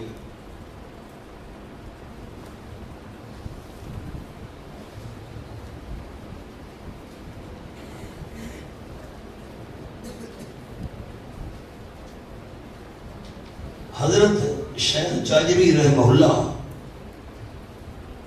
ان کا جو انداز ہے اور مقدمہ کتاب التوحید بہت موٹی ہے، میں نے اس سے یہ تلخیص کیا ہے، یہ جو چیزیں میں نے آپ کے سامنے پیش کر دی ہیں یہ تلخیص ہے اس کی۔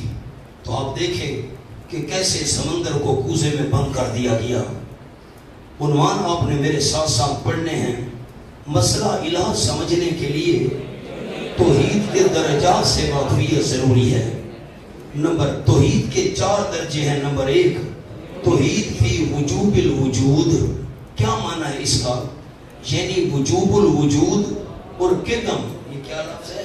قدم کو اللہ کے ساتھ خاص ماننا۔ کیا مطلب ہے اس کا؟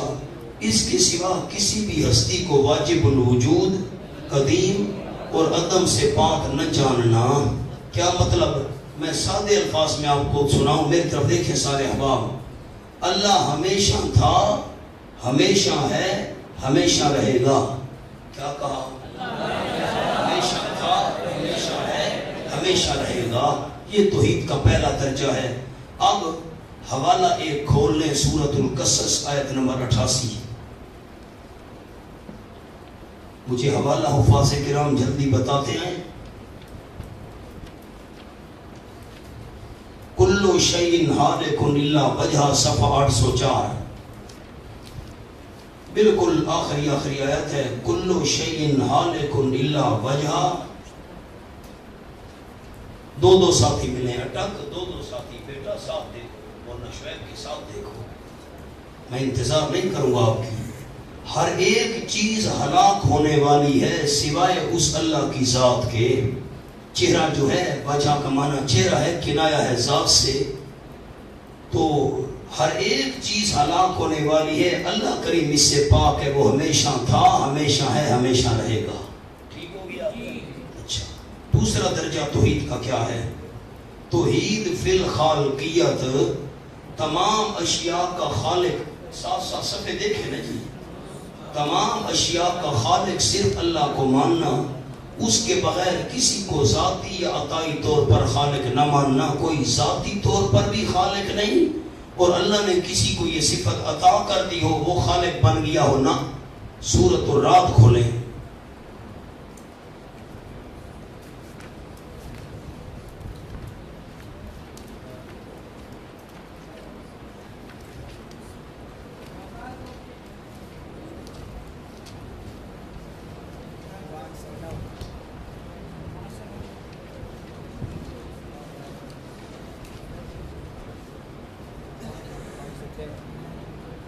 پانچ سو 13۔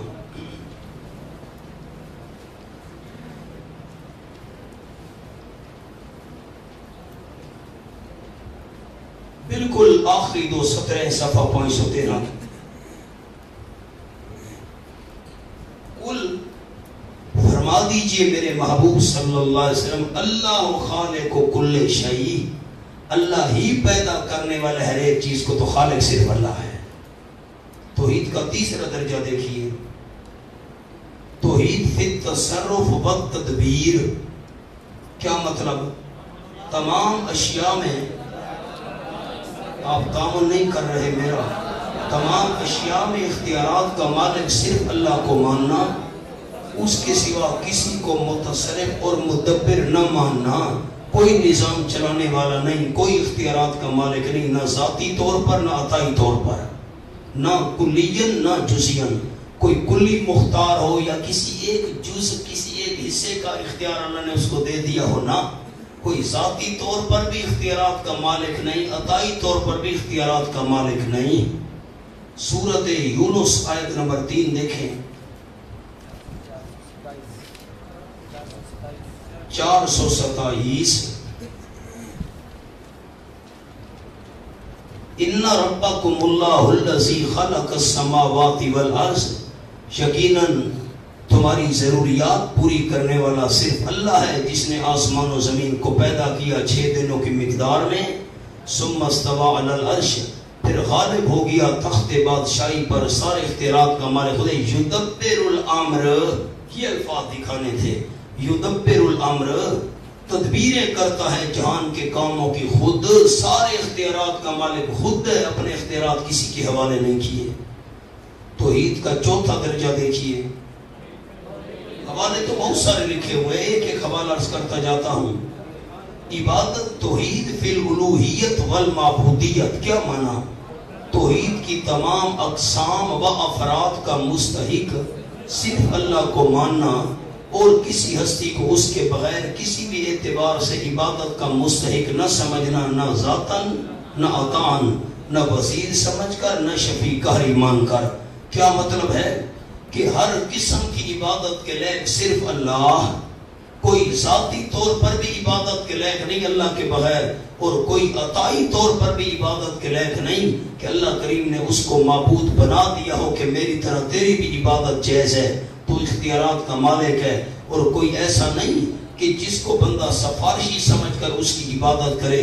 سفارشی سمجھ کر کسی کی عبادت کرنا بھی جائز نہیں ہے، وزیر سمجھ کر بھی عبادت کرنا جائز نہیں ہے. ہر قسم کی عبادت کے لئے صرف اللہ. سورۃ محمد کا حوالہ آپ کے پاس لکھا ہوا ہے، آیت نمبر 19. فَعْلَمْ أَنَّهُ صَفَا 1000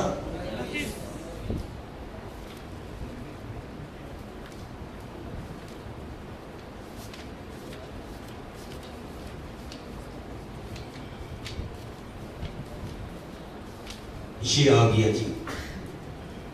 صفحہ 1029 پہلی سطر ہے. فَعْلَمْ أَنَّهُ لَا إِلَهَ إِلَّا اللَّهِ، یقین رکھیے میرے محبوب، یقیناً شان یہ کوئی عبادت کے لائق نہیں، کوئی نبی ولی چھوٹا بڑا، نہ مشیر بن کر، نہ وزیر بن کر، نہ شفیع قہری بن کر، نہ کوئی عبادت کے لائق نہیں الا اللہ. یہ توحید کے 4 درجے ہو گئے. اب نوٹ پڑھیں. آپ کے اولین مخاطب سب سے پہلے جن سے آپ صلی اللہ علیہ وسلم کی گفتگو چلی، مسئلہ بیان ہوا، مشرکین مکہ 2.5 درجوں میں موحد اور 1.5 درجے میں مشرک تھے. یہ توحید کے جو 4 درجے ہم نے بیان کیے، 2.5 درجوں میں موحد، 1.5 درجے میں مشرک. وہ اس طرح کہ تیسرے درجہ میں امور عصام میں تصرف اللہ کا مانتے تھے اور امور حقیرہ میں تصرف دوسروں کا. نیز چوتھے درجے میں مکمل مشرک تھے. توحید کا پہلا درجہ اور مشرکین مکہ میں سمجھاتا ہوں، دیکھ لیں. ان ابی ہریرہ تھا پہلا درجہ. کیا تھا؟ اللہ ہمیشہ ہے، ہمیشہ رہے گا، ہمیشہ تھا. یہ پہلا درجہ ہے. ان ابی ہریرہ رضی اللہ تعالیٰ عنہ قال، حضرت ابو ہریرہ فرماتے ہیں کہ آپ نے فرمایا اصدق کلمہ، سب سے زیادہ سچا کلمہ قالہ شاعر، جو شاعر نے کہا تھا. وہ کون سا کلمہ تھا؟ کلمہ لبید کا تھا. لبید نامی شاعر. الا کل شیء ما خلا اللہ باطل، اللہ کے بغیر جتنی بھی چیزیں ہیں ساری کی ساری باطل ہیں، ختم ہونے والی ہیں، صرف اللہ کی ذات ہمیشہ رہنے والی ہے. یہ درجہ مشرکین مانتے تھے. لکھا ہے اس درجے میں وہ مکمل موحد تھے. توحید کا دوسرا درجہ اور مشرکین مکہ دوسرا درجہ کیا تھا؟ کہ خالق صرف اللہ. اب حوالہ کھولے، سورۃ عنکبوت کھولنے، 61 نمبر آیت.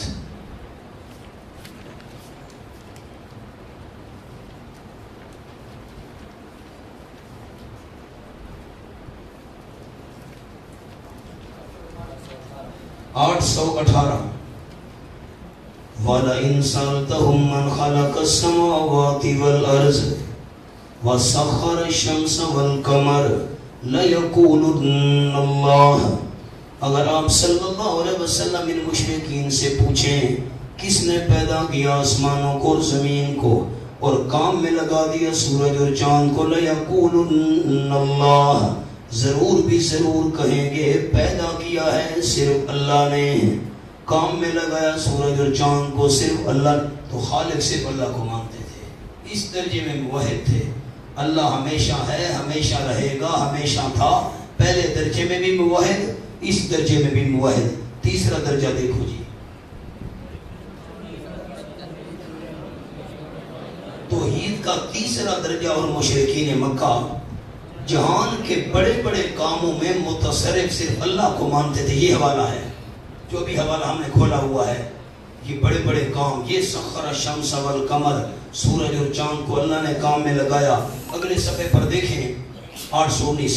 وَلَئِن سَأَلْتَهُم مَّن نَّزَلَ مِنَ السَّمَاءِ مَاءً، بارش کا پانی کس نے اتارا، زمین کو کس نے آباد کیا. لَيَقُولُنَّ اللَّهُ، ضرور بھی ضرور کہیں گے اللہ نے. یہ بڑے بڑے کام اللہ کرتا ہے، مانتے تھے. اور بھی حوالے آپ کے پاس ہیں. اور دیکھو جی، یہ درمیان میں ایک جملہ لکھا ہوا ہے مصائب، دوسری سطر میں، مصائب بحریہ میں متصرف اللہ کو مانتے تھے. نہیں دیکھا آپ نے کیا لکھا ہوا ہے؟ انگلی آپ نے نہیں رکھی، پین نہیں رکھا. مصائب بحریہ میں سورۃ یونس آیت نمبر 22. میں آپ کو خلاصہ بتاؤں گا بھی، دیکھیں کیسے آسان بات ہوگی. صفحہ 432. هو الذی یسیرکم فی البر والبحر، اللہ تمہیں چلاتے ہیں خشکی اور سمندر کے اندر. تم کشتیوں میں ہوتے ہو، وہ چلتی ہیں بریح طیبہ، معتدل ہوا کے ساتھ، خوش ہوتے ہیں بڑے. یکدم آ جاتی ہے آصف تیز ہوا، آتی ہیں موجیں من کل مکان، ہر طرف سے. وزن ان کو یقین ہو جاتا ہے کہ ہمارا گھیرا کر لیا گیا، نہیں نکل سکتے. اس وقت دعوا اللہ، صرف اللہ کو پکارتے. مصائب بحریہ میں متصرف اللہ کو مانتے تھے. اگر سمندر میں کوئی مصیبت آ جائے، اللہ کے بغیر ٹالنے والا کوئی نہیں. یہ آگے جملہ لکھا ہوا ہے مصائب بریہ میں، دیکھو تو صحیح رکھی عبدالعلی نے. مصائب بری، خشکی والی مصیبتیں، متصرف صرف اللہ کو مانتے تھے. سورۃ الانعام آیت نمبر 63 کھولیں.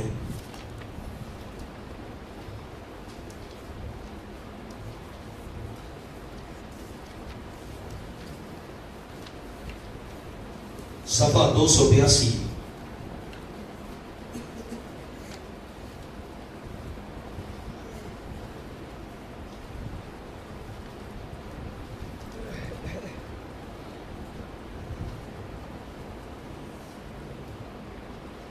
صفحہ 276 دیکھ لیں پہلے اسی صورت کا.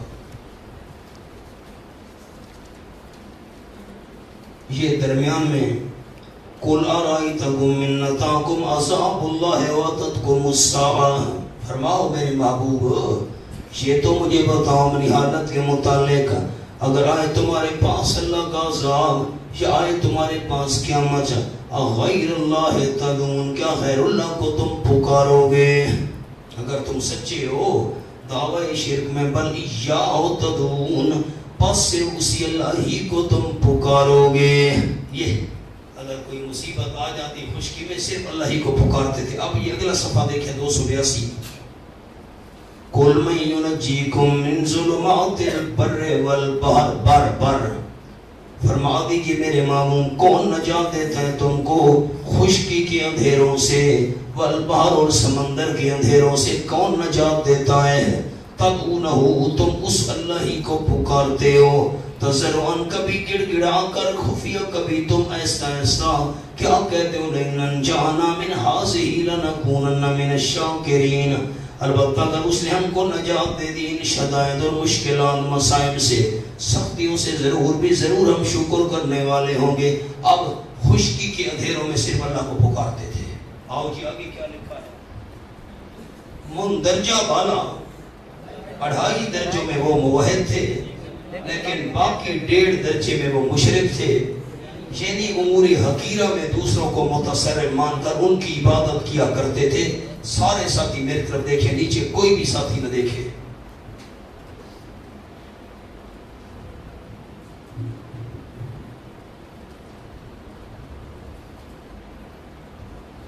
یہ 4 عمریاں توحید کے 4 درجے ہیں. یہ بات آپ نے غور سے سن لی، جھگڑا ہی ختم، مسئلہ ہی حل۔ اللہ ہمیشہ تھا، ہمیشہ ہے، ہمیشہ رہے گا، ایک درجہ۔ نمبر 2، ہر ایک چیز کو پیدا کرنے والا صرف اللہ۔ نمبر 3، ساری اختیارات کا مالک صرف اللہ۔ نمبر 4، عبادت کے لئے صرف اللہ۔ ان 4 درجوں میں، 2.5 درجوں میں وہ موحد تھے مشرکین مکہ۔ وہ کیسے مانتے تھے کہ اللہ ہمیشہ تھا، ہمیشہ ہے، ہمیشہ رہے گا، موحد۔ دوسرا درجہ، سب کو پیدا کرنے والا صرف اللہ، وہ مانتے تھے پیدا کرنے والا اور کوئی نہیں سوائے اللہ کے، اس درجے میں بھی مکمل موحد۔ تیسرا درجہ، سارے اختیارات کا مالک سے کہنا، بڑے اختیارات کا مالک اللہ ہے، چھوٹے چھوٹے اختیارات اللہ نے ان پیروں فقیروں کے حوالے کر دیے۔ بابا لات، بابا منات، عزا فقیر نہیں۔ بڑے بڑے اختیارات، بڑے بڑے کام اللہ کرتا ہے، چھوٹے چھوٹے یہ کرتے ہیں۔ اس درجے میں آدھے موحد تھے، آدھے مشرک تھے۔ سب کچھ کرنے والا صرف اللہ، اس درجے میں آدھے موحد، کیا مطلب؟ بڑے کام کرنے والا صرف اور چھوٹے چھوٹے یہ کرتے ہیں، بابا لات، منات، عزا فقیر نہیں۔ ٹھیک ہو گیا؟ چوتھا درجہ، عبادت کے لائق صرف، اس درجے میں مکمل مشرک تھے۔ دوسروں کی بابا لات، منات، عزا، پیر، فقیر، ان کی عبادت کیا کرتے تھے، فرشتوں کی عبادت کیا کرتے تھے، اس درجے میں وہ مکمل مشرک تھے۔ گویا کہ توحید کے 4 درجے ہیں، 4 درجوں میں 2.5 درجوں میں وہ موحد اور 1.5 درجوں میں مشرک۔ لیکن 1.5 درجے میں مشرک تھے، 2.5 درجوں کی توحید نے فائدہ نہ دیا۔ دیکھو جی آگے، اب آپ کے دیکھنے کی چیز ہے ورق پر۔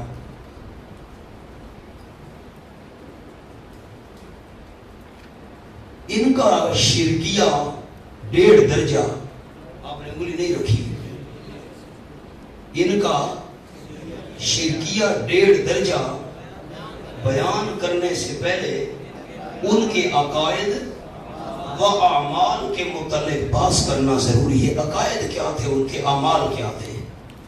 لوگوں نے یہ مشہور کیا، وہ اللہ کو نہیں مانتے تھے جی، بس واہ بھائی واہ، وہ کوئی بے دین لوگ تو نہیں تھے، ان کا دین تھا باقاعدہ۔ آگے حوالہ آ رہا ہے، دیکھیں، وہ مذہبی لوگ تھے۔ پڑھیں دلیل سورۃ کافرون میں ہے، لکم دینکم، تمہارے لیے تمہارا دین، ان کا دین تو تھا، ان کا بے دین تو نہیں تھے۔ نمبر 2، ملت ابراہیمی پر ہونے کے مدعی تھے، کہتے تھے ہم ابراہیم علیہ السلام کی ملت پر چلتے ہیں۔ حاشیہ شاہ عبد القادر، سورۃ البقرہ آیت نمبر 113 کا حاشیہ لکھے جی، وہ یہاں لکھا ہوا نہیں ہے، میں آپ کو لکھوا دیتا ہوں، لکھے حاشیہ۔ یہ شاہ صاحب کا حاشیہ کون سا ہے، لکھیں۔ شاہ صاحب نے فرمایا، جن کے پاس علم نہیں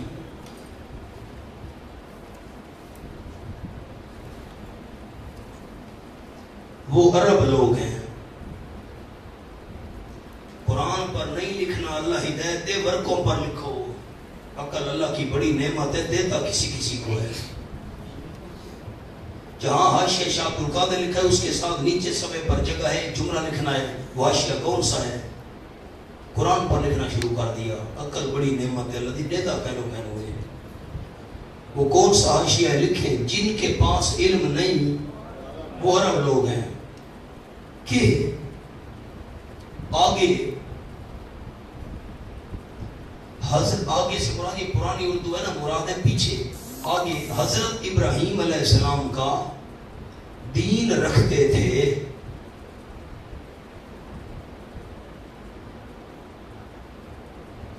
پھر آخر بہک کر، بہک مانا ہوتا ہے گمراہ ہو کر، پرانی اردو، پھر آخر بہک کر بت پوجنے لگے۔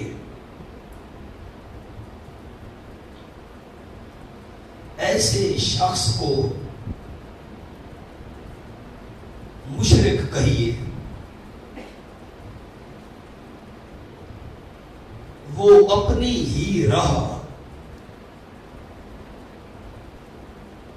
حق بتاتے تھے۔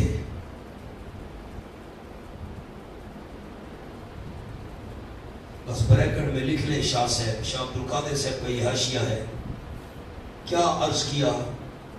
جن کے پاس علم نہیں وہ عرب لوگ ہیں.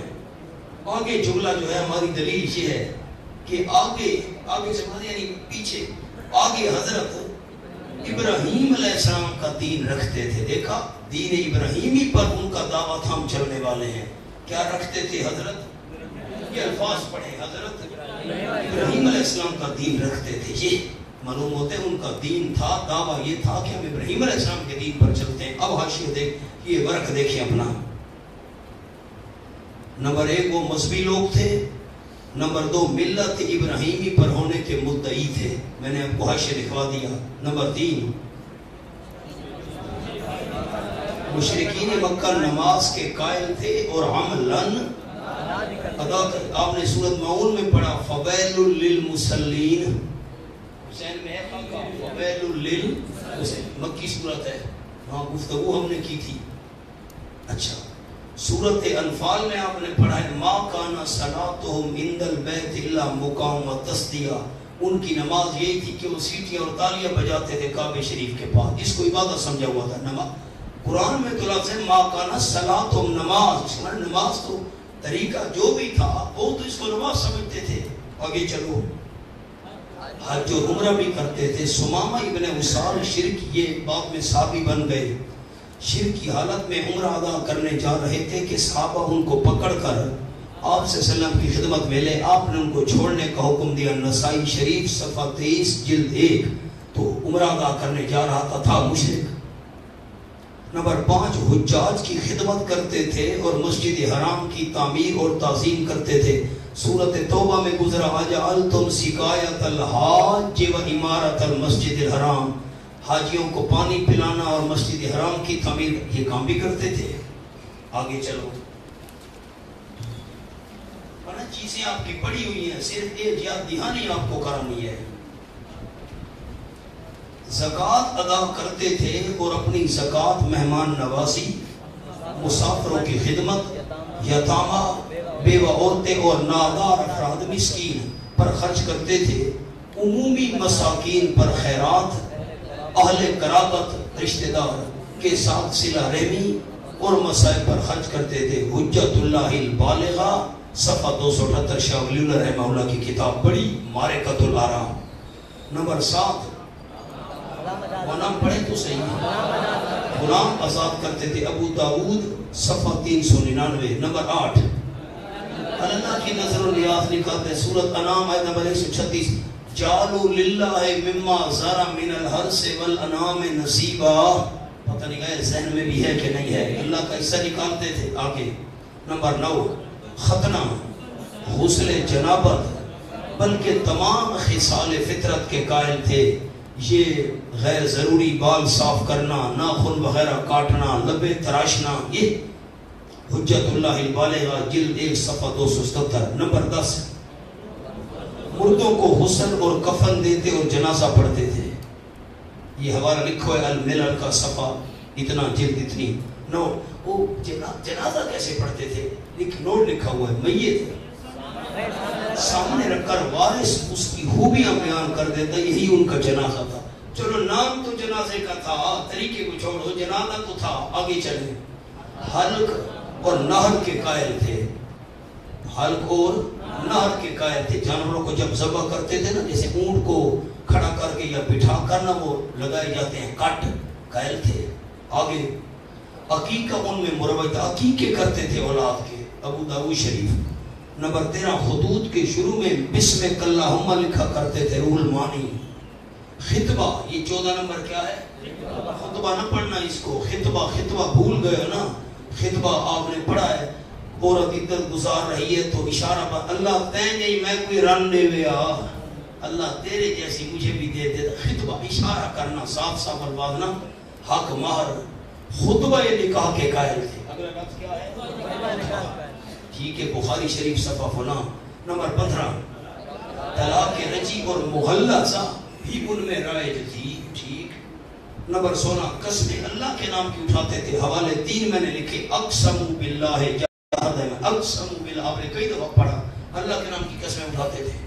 اچھا استغفار کرتے تھے. سورۃ انفال میں حوالہ گزرا ہے ما کان اللہ لیعذبہم وانت فیہم وما کان اللہ معذبہم وہم یستغفرون.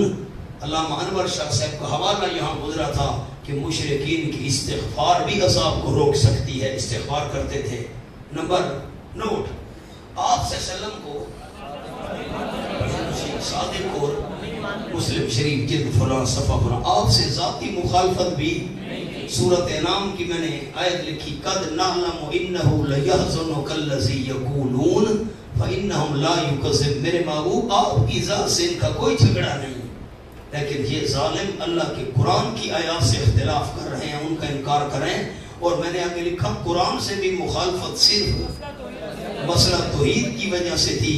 سورۃ بنی اسرائیل کی ایک آیت نمبر 46، وَإِذَا ذَكَرْتَ رَبَّكَ فِي الْقُرْآنِ وَحْدَهُ وَلَّوْا عَلَىٰ أَدْبَارِهِمْ نُفُورًا. تو ہم نے کئی دفعہ یہ آیات پڑھی، آپ کے ذہن میں ہے ماشاءاللہ. تو کذبوا بآیاتنا پر ہم کون سا لفظ عرض کرتے آئے ہیں؟ انہوں نے جھٹلایا ہماری نماز والی آیت. تو باقی تو چیزیں قرآن کی مانتے تھے، قرآن کی کون سی آیات نہیں مانتے تھے؟ اچھا نوٹ، اختلاف صرف ایک الہ والے مسئلے میں تھا. یعنی آپ ان کو دعوت دیتے تھے کہ الہ صرف اللہ ہی ہے، وہ دوسروں کو بھی الہ مانتے تھے. سورۃ الصافات کھولو. انہم کانوا اذا قیل لہم لا الہ الا اللہ یستکبرون. صفحہ 906 پہلی سطر. انہم کانوا اذا قیل لہم لا الہ الا اللہ یستکبرون. یقیناً وہ جس وقت ان کو کہا جاتا ہے لا الہ الا اللہ، اللہ کے بغیر کوئی الہ نہیں، یستکبرون، آکڑ کیا کرتے تھے. اختلاف قرآن پاک کے باقی مسائل سے نہیں تھا، اختلاف صرف الہ والے مسئلے میں تھا. آگے چلو.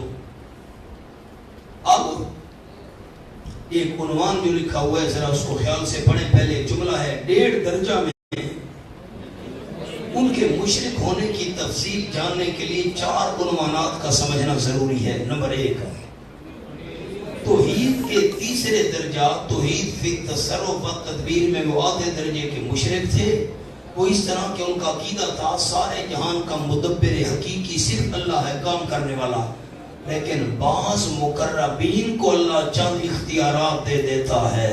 بعض، میں جملہ سمجھاتا ہوں، بدلہ نمبر 1 اور پڑھ لیں.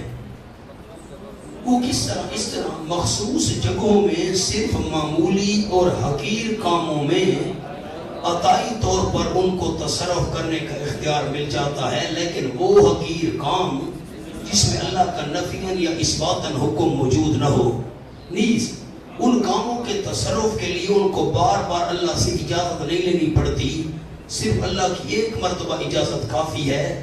یعنی وہ عطائی طور پر متصرف ہوتے ہیں، نہ ذاتی طور پر. میں سمجھاتا ہوں، آگے نوٹ پڑھ لیں. انہوں نے اس کو دنیاوی سلطنت پر قیاس کر لیا تھا. آپ نہیں دیکھ رہے جس طرح حکومت میں قیام پذیر رہ کر مختلف علاقوں میں سردار مقرر کر دیتا ہے کہ ان علاقوں کے کام تم نے کرنے ہیں، تمہاری مرضی جیسے نظام چلاؤ، تمہیں بار بار مجھ سے پوچھنے اور اجازت لینے کی ضرورت نہیں، ایک ہی دفعہ کی اجازت کافی ہے. خلاصہ ان کا عقیدہ تھا بڑے کام اللہ خود کرتا ہے اور چھوٹے کام ان ہستیوں کے سپرد کر دیے ہیں. اس عقیدے کی تردید میں امور حقیرہ کو پیش کیا گیا. سورۃ فاطر فلاں، سبا فلاں، یہ حوالے. وہ تو ان چھوٹی چیزوں کے اختیارات بھی نہیں رکھتے، بلکہ ان میں متصرف بھی اللہ تعالیٰ ہی ہے. میری طرف دیکھیں، نیچے نہیں دیکھنا بیٹا.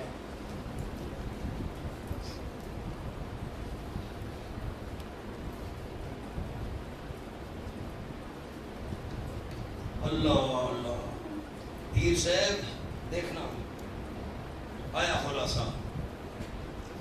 توحید کے 4 درجے. اللہ ہمیشہ تھا، ہمیشہ ہے، ہمیشہ رہے گا. اس درجے میں وہ مشرک تھے کہ موحد؟ جلدی گرمی ہے. نمبر 2، ہر ایک چیز کو پیدا کرنے والا صرف اللہ. اس درجے میں مشرک تھے کہ موحد؟ تیسرا درجہ، سارے اختیارات کا مالک صرف اللہ. اس درجے میں آدھے موحد آدھے مشرک. کیا مطلب؟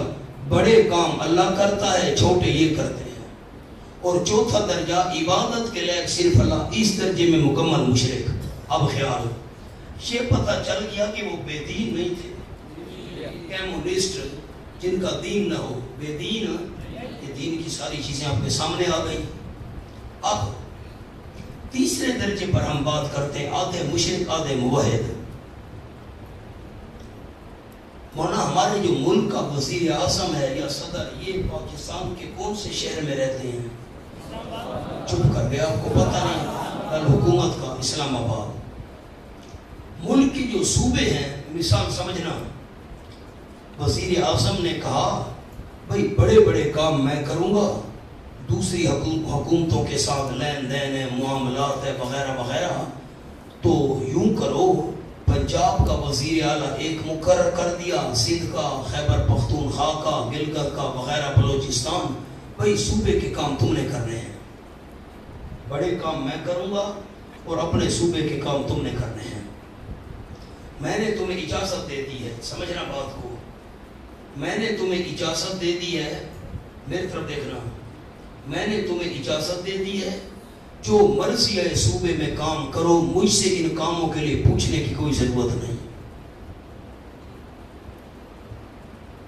صوبے میں ہسپتال بنانی ہے خود کرو، سکول بنانا ہے خود بناؤ، سڑکیں بنانی ہے خود بناؤ، بجلی خود، مجھ سے نہیں پوچھنا، میں بڑے بڑے کام کروں گا، ایک دفعہ کی اجازت کافی ہے۔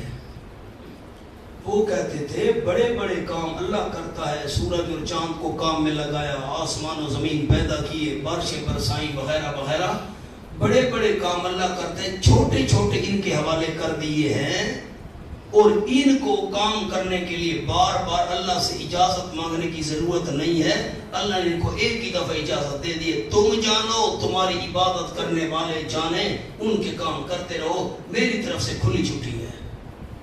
یہ بات سمجھ آ گئی؟ ان کا کیا عقیدہ تھا؟ آپ نے مجھے ایک لفظ سنانا ہے، مجھے تسلی ہوگی۔ بڑے کام کون کرتا ہے؟ اللہ۔ اور چھوٹے چھوٹے بھی اللہ کرتا ہے، وہ یہ کہتے تھے، کیا کہتے تھے مشرکین؟ بڑے کام کون کرتا ہے؟ اللہ۔ چھوٹے؟ تو اللہ نے جواب کے اندر مثالیں بھی چھوٹی چیزوں کی پیش کی ہیں۔ اللہ نے ما یملکون من کتمیر، کھجور کی گٹھلی کے اوپر والے چھلکے کے مالک، چھوٹی چیز، لن یخلقوا ذبابا، مکھی بھی نہیں بنا سکتے، اللہ نے جواب میں چیزیں بھی۔ اچھا مانا یہ بتاؤ، ہم صوبے میں رہتے ہیں، اب بڑے کام تو چلو بادشاہ کرتا ہے، وزیر اعظم، چھوٹے کرنے وزیر اعلیٰ نے، گورنر نے، اگر وزیر اعلیٰ اور گورنر کو ہماری اس پریشانی کا پتہ ہی نہ ہو، ان کو سکول کی ضرورت ہے یا بجلی کی ضرورت ہے، سڑک کی، جب پتہ ہی نہ ہو وہ کام کرے گا؟ تو وہ کہتے تھے جب چھوٹے کام انہوں نے کرنے ہیں تو اللہ ان کو عالم الغیب بنا دیتا ہے، ہماری حاجات سے واقف ہوتے ہیں تو کام کرتے ہیں۔ کیا جملہ کہا؟ واقف ہوتے ہیں تو پڑھو آگے کیا لکھا میں نے۔ عنوان نمبر 2 دیکھو، ان کا عقیدہ تھا کہ ان مقربین کو اس خطے کا علم غیب دیا جاتا ہے، جس کی وجہ سے وہ ہر ایک کے حالات سے واقف ہوتے ہیں، پکاریں سنتے ہیں، فریادوں کو پہنچتے ہیں، ان کو ایسی میت کامل حاصل ہوتی ہے کہ وہ ہر جگہ ہر وقت حاضر ناظر ہوتے ہیں، لہذا ہمارے کام کر دیا کرتے ہیں۔ ان کو پتہ نہ ہوتا تو کام کیسے کرتے، ساتھ نہ ہوتا تو کام کیسے کرتے، پکارے نہ سنتے ہوتے کام کیسے کرتے؟ یہ ہے مشرکین کا شرک فی السماع۔ پڑھے شرک سننے کے اندر اللہ کی صفت میں شریک کر دیا، والبصر دیکھنے میں اللہ کی صفت میں شریک کیا، والعلم علم میں اللہ کی شریک کر دیا، معیت ساتھ ہونے میں اللہ کی صفت کے شریک کر دیا۔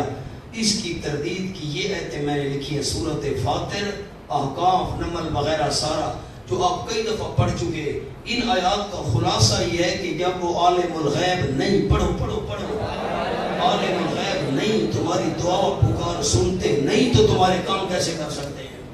ہم نے کہا چھوڑو، تم کہتے ہو کام کرتے ہیں جی، ہماری پکاریں سنیں گے، حالات جانیں گے، ہمارے ساتھ ہوں گے، حاضر ناظر ہوں گے، کم پر میں حاضر ناظر ہی نہیں، پکار ہی نہیں سنتے، حال ہی نہیں جان، کام کیسے کریں گے؟ آگے چلو. اچھا میری طرف دیکھیں، مہربانی. ہم یہاں کے لوگوں کو ایک کام پڑ گیا، ہم وفد بنا کر لاہور پہنچ گئے وزیر اعلیٰ صاحب کے پاس کہ مہربانی کرو یہ کام ہم نے کروانا ہے. اس نے کہا بھائی یہ کام میرے اختیار میں نہیں ہے. سادہ مولوی صاحب، بھائی میں یہ کام نہیں کر سکتا. کون کر سکتا ہے؟ یہ تو کام وزیر اعظم کر سکتا ہے. میری طرف دیکھنا، یہ کام تو میں نہیں کر سکتا، یہ کام تمہارا. ہم نے کہا مہربانی کرو، کیوں کرو؟ وزیر اعلیٰ صاحب آپ کام خود نہیں کر سکتے تو وزیر اعظم سے کروا دیں، آپ کے اختیار میں نہیں ہے. ٹھیک ہے کوئی حرج نہیں، آپ اس سے سفارش کرو، ہمارا کام کروا دو. تو وہ کہتے تھے جو کام یہ نہ کر سکیں تو اللہ سے سفارش کر کے ہمارے کام کروا دیتے ہیں. اللہ ہماری سنتا نہیں، ان کی موڑتا نہیں. اللہ ہماری سنتا نہیں، ان کی موڑتا نہیں. اب جملہ پڑھو.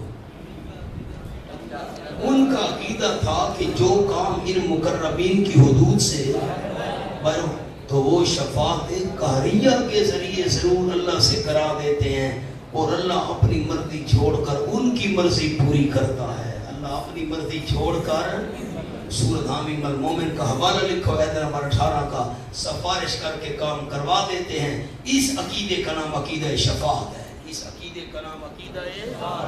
آگے پڑھو. اس میں شفاعت وجاہت یعنی بادل نخواستہ کسی سے مرعوب ہو کر سفارش مان لینا. پڑھو.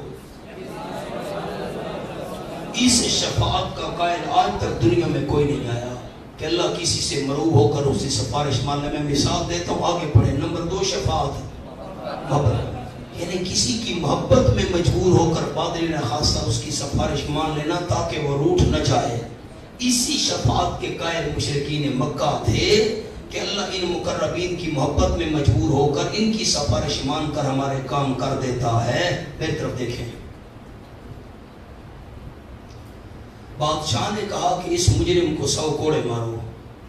وزیر اعظم کھڑا ہو گیا. بادشاہ سلامت، میں سفارش کرتا ہوں، اس کو چھوڑ دو. بادشاہ ڈر گیا. اب وزیر اعظم کی اگر میں سفارش نہ مانوں یہ ملک میں بغاوت کرا دے گا. ٹھیک ہے جی، چھوڑ دو اس کو. اس کو کہتے ہیں شفاعت وجاہت، کسی کے روب میں آ کر سفارش مان لینا. جملہ دھیان سے سننا.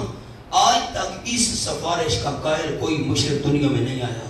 کسی مشرک نے آج تک یہ نہیں کہا کہ اللہ پیروں فقیروں سے مجبور ہو کر ڈر کر ان کی سفارش مان لیتا ہے. اس عقیدے کا قائل کوئی مشرک دنیا میں آیا آج بھی نہیں ہے. کسی مشرک کو آپ نے سنا اس نے کہا ہو کہ اللہ ڈر کر روب میں آ کر ان پیروں فقیروں کی بات مان لیتے نہ. دوسرا، بادشاہ نے کہا مجرم کو 100 کوڑے مارو. دیکھنا بادشاہ کا بیٹا کھڑا ہو گیا. ابا جی میں سفارش کرتا ہوں، اس کو چھوڑ دو. اب بادشاہ پر بیٹے کا روب نہیں چلتا، بادشاہ اسے ڈرتا نہیں، لیکن بادشاہ نے کہا بچہ ہے اس کو کیسے ناراض کروں. بیٹا جو ہے چلو یار ٹھیک ہے میں تیری بات مانتا ہوں. اس کی محبت میں مجبور ہو کر بادشاہ نے مجرم کو معاف کر دیا. اس شفاعت کے قائل مشرک تھے پہلے بھی اور آج بھی. کہتے ہیں اللہ کریم ان کی محبت کی وجہ سے ان کی سفارش مان کر کام کر دیتا ہے. اللہ ہمارے پیارے ہیں نا، انہوں نے محنتیں کی ہوئی ہیں. میری طرف دیکھنا، میں نے مثالیں 3 لکھی ہیں. مثال اللہ کریم نے اس عقیدے کی تردید کے لیے مثال بھی اپنے محبوبوں کی پیش کی ہے. حضرت نوح علیہ السلام کے بارے میں آپ نے پڑھا، بیٹے کی سفارش کی تھی، اللہ نے مانی.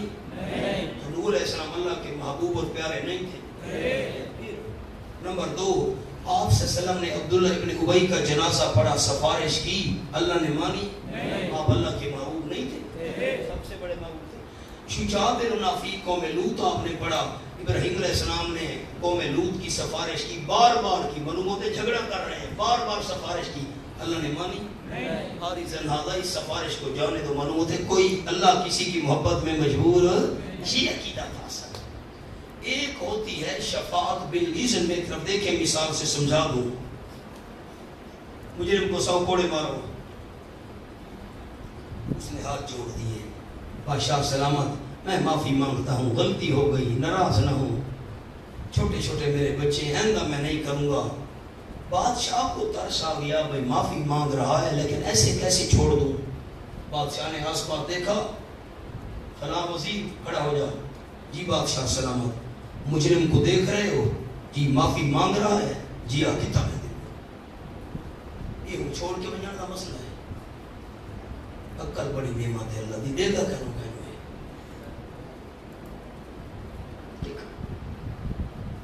عقل بڑی نعمت ہے. آج کو چھوڑنے کا مسئلہ آئی. واہ بھائی بنو، زیارت تو تھوڑی ہو گئی، بنو.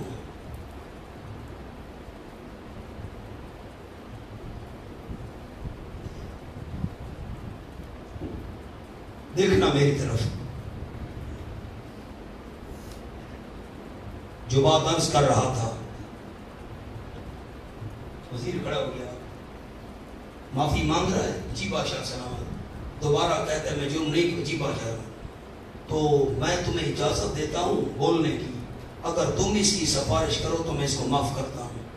وزیر نے ہاتھ جوڑے. بادشاہ سلامت، میں بھی ہاتھ جوڑتا ہوں، یہ بیچارہ معافی مانگ رہا ہے، آپ مہربانی کرو، کہہ رہا ہے دوبارہ جرم نہیں کروں گا، میں بھی منت کرتا ہوں، خود کہہ رہا ہے اور میری بھی آپ نے اجازت خود دی ہے. جی بولنے کی تو میں بول رہا ہوں، اس کو معاف. بادشاہ نے کہا چلو یار بھائی، تو معافی کے قابل نہیں تھا لیکن میری اجازت سے وزیر نے سفارش تیری کر دی ہے، چلو جا میں تجھے معاف کر رہا ہوں. یہ ہے شفاعت اجازت.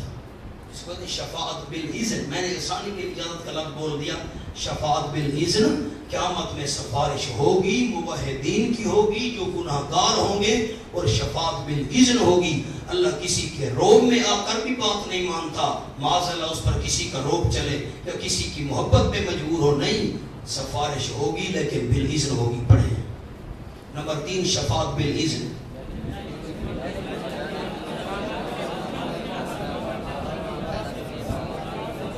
کسی مجرم کے حق میں بادشاہ کی طرف سے معافی کی مرضی پا کر اس کی اجازت سے سفارش کر. میں نے بات آپ کو سمجھا دی ہے، یہ سفارش حق ہے. پڑھیں.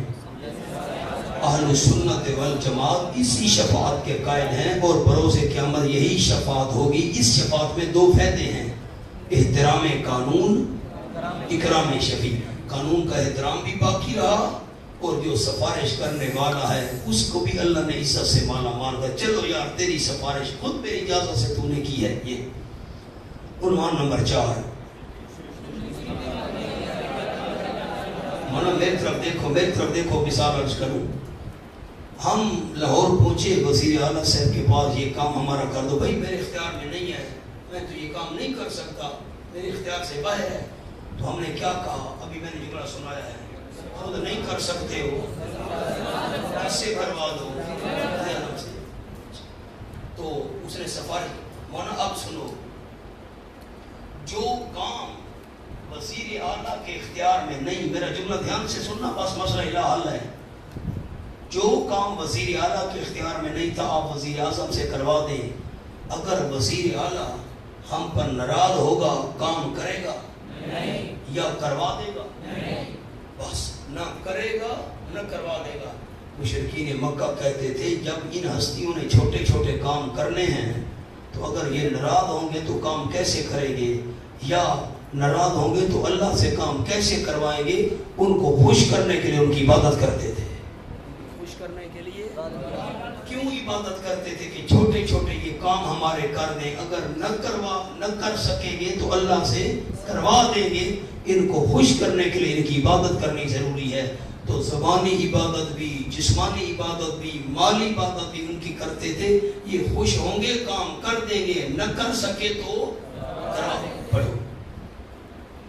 مشرکین مکہ کا یہ عقیدہ تھا کہ جب ان ہستیوں نے ہماری حاجات پوری کرنی ہے یا اللہ سے کرا دینی ہے تو ان کو خوش کرنے کے لیے ان کی عبادت کرنی چاہیے. لہٰذا ان کا عقیدہ تھا کہ اللہ ان مقربین کو ہمارے لیے اس علاقے کا معبود بنا دیتا ہے. یہ معبود بن گئے، مالی، جسمانی، زبانی عبادات ان کے لیے جائز ہو جاتی ہیں تاکہ وہ خوش ہو کر ہمارے کام کرتے رہے. یہ ہے شرک فی الالوہیت. یہ کیا ہے؟ یعنی اللہ کی عبادت میں دوسروں کو شریک کرنا. اس درجے میں وہ مکمل مشرک تھے. اب نوٹ، اسی بات سے توحید کا چوتھا درجہ سمجھ آ گیا، توحید فی الالوہیت. کیا سمجھ آ گیا؟ کہ عالم الغیب اور متصرف سمجھ کر عبادت کرنے کے لائق سے بلا سب کچھ جانتا بھی وہی ہے، سب کچھ کرتا بھی وہی ہے. بڑے کام ہیں یا چھوٹے ہیں اللہ کرتا ہے، لہٰذا عبادت کے لائق سے وہی ہے. قرآن مجید میں جہاں پڑھے اللہ کی الوہیت کا اس بات ہو وہاں ان دو صفات کا ذکر خصوصاً ہوگا. متصرف الامور اور عالم الغیب صرف اللہ ہی ہے، لہذا اس کے بغیر عبادت کے لائق.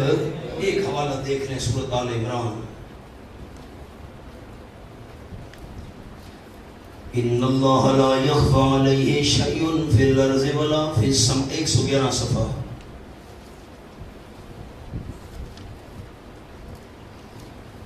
ان اللہ لا یخفی علیہ شیء، یقیناً اللہ کریم نہیں چھپی اس پر کوئی چیز زمین میں اور نہ آسمان میں. یہ سب کچھ جاننے والا صرف اللہ. هو الذی یصورکم فی الارحام کیف یشاء. اللہ کریم وہ ہے جو تمہاری صورتیں بناتا ہے رحموں میں جیسے خود چاہتا ہے. سب کچھ کرنے والا صرف اللہ، سب کچھ جاننے اور کرنے والا صرف اللہ. تو لا الہ الا ہو، نہیں کوئی الہ، نہیں کوئی عبادت کے لئے صرف سوائے اس اللہ کے. دو صفتیں آئیں، الہ ہونے کا ذکر بھی آ گیا. الہ کی مزید صفات کا تذکرہ سورۃ النمل میں ہے. یاد ہے کچھ ذہن میں امن خلق السماوات پر ہم نے گفتگو کی تھی. شاید آج موقع بنا تو میں اثر کو پھر دوبارہ وہ رکوع آپ کے سامنے بیان کر دوں گا جس میں الہ کا معنی بیان کیا گیا ہے. ساتھیوں کے ذہن میں ہے لا خالق السماوات والارض الا اللہ، لا منزل لکم من السماء ماء الا اللہ. ذہن میں ہے لا منبت بھی ہدایت کا ساتھ باجا. یہ سارا انداز میں نے وہاں عرض کیا تھا. حضرت یونس علیہ السلام کی دعا لا الہ الا انت میں بھی پڑھے تو صحیح الہ کی تشریح سمجھ آتی ہے. یعنی الہ کا معنی مشکلات حل کرنے والا، غیبانہ پکارے سننے والا، غیبانہ حالات جاننے والا، تیرے بغیر الہ کا معنی. اچھا یہ تو بات صاحب نے پڑھی ہوئی ہے. مشرکین 4 قسم کی ہستیوں کو اللہ کی الوہیت میں شریک کرتے تھے. جنات، مشرکین بالجن. کواکب، مشرکین بالکواکب، سورج چاند ستاروں کو اللہ کا شریک کرنے والے. نمبر 3 ملائکہ، مشرکین بالملائکہ، فرشتوں کو اللہ کا شریک کرنے والے. نمبر 4 مشرکین بالعباد الصالحین، اللہ کے نیک بندوں کو اللہ کا شریک کرنے والے. مشرکین کا شرک 2 قسم تھا، اعتقادی اور فعلی. اعتقادی کی 4 قسمیں اور فعلی کی بھی یہ 4 قسمیں. شرک فی العلم، شرک فی الدعا، شرک فی التصرف اور شرک فی العبادت. یہ نمبر 4. فعلی کی 4 قسمیں تحریمات اللہ، تحریمات لغیر اللہ، نزول اللہ اور نیازات اللہ اور نزول لغیر اللہ. یہ باتیں بھی آپ نے پڑھی ہوئی ہیں. کچھ مولانا خاکہ ذہن میں آیا؟ کچھ خاکہ ذہن میں آیا؟ خلاصہ میری طرف دیکھیں ایک جملے میں. کہتے تھے بڑے کام اللہ کرتا ہے، چھوٹے یہ کرتے ہیں. نہ کر سکے تو ٹھیک کہہ رہے ہیں، اونچا اونچا نہ کر سکے نہیں. اگر ان کو پتہ نہ ہو تو کام کیسے کریں گے؟ عالم الغیب ہے، اللہ نے ان کو ہمارے ساتھ ہیں، حاضر ناظر ہیں، پکارے سنتے تو کام کریں گے. اچھا تو اگر وہ ناراض ہوئے تو ان کو راضی کرنے کے لیے کیا کرو گے؟ 3 قسم کی، زبانی، جسمانی، مالی. یہ خلاصہ ہے. ذہن میں خاکہ آیا؟ بس میری سکت اتنی تھی. اللہ کریم یہ قبول فرمائے جو کچھ ہم نے بیان کیا، جو کچھ آپ نے پڑھا. اب جس کی جی میں آئے پائے وہی روشنی. ہم نے تو دل جلا کے سریعام رکھ دیا.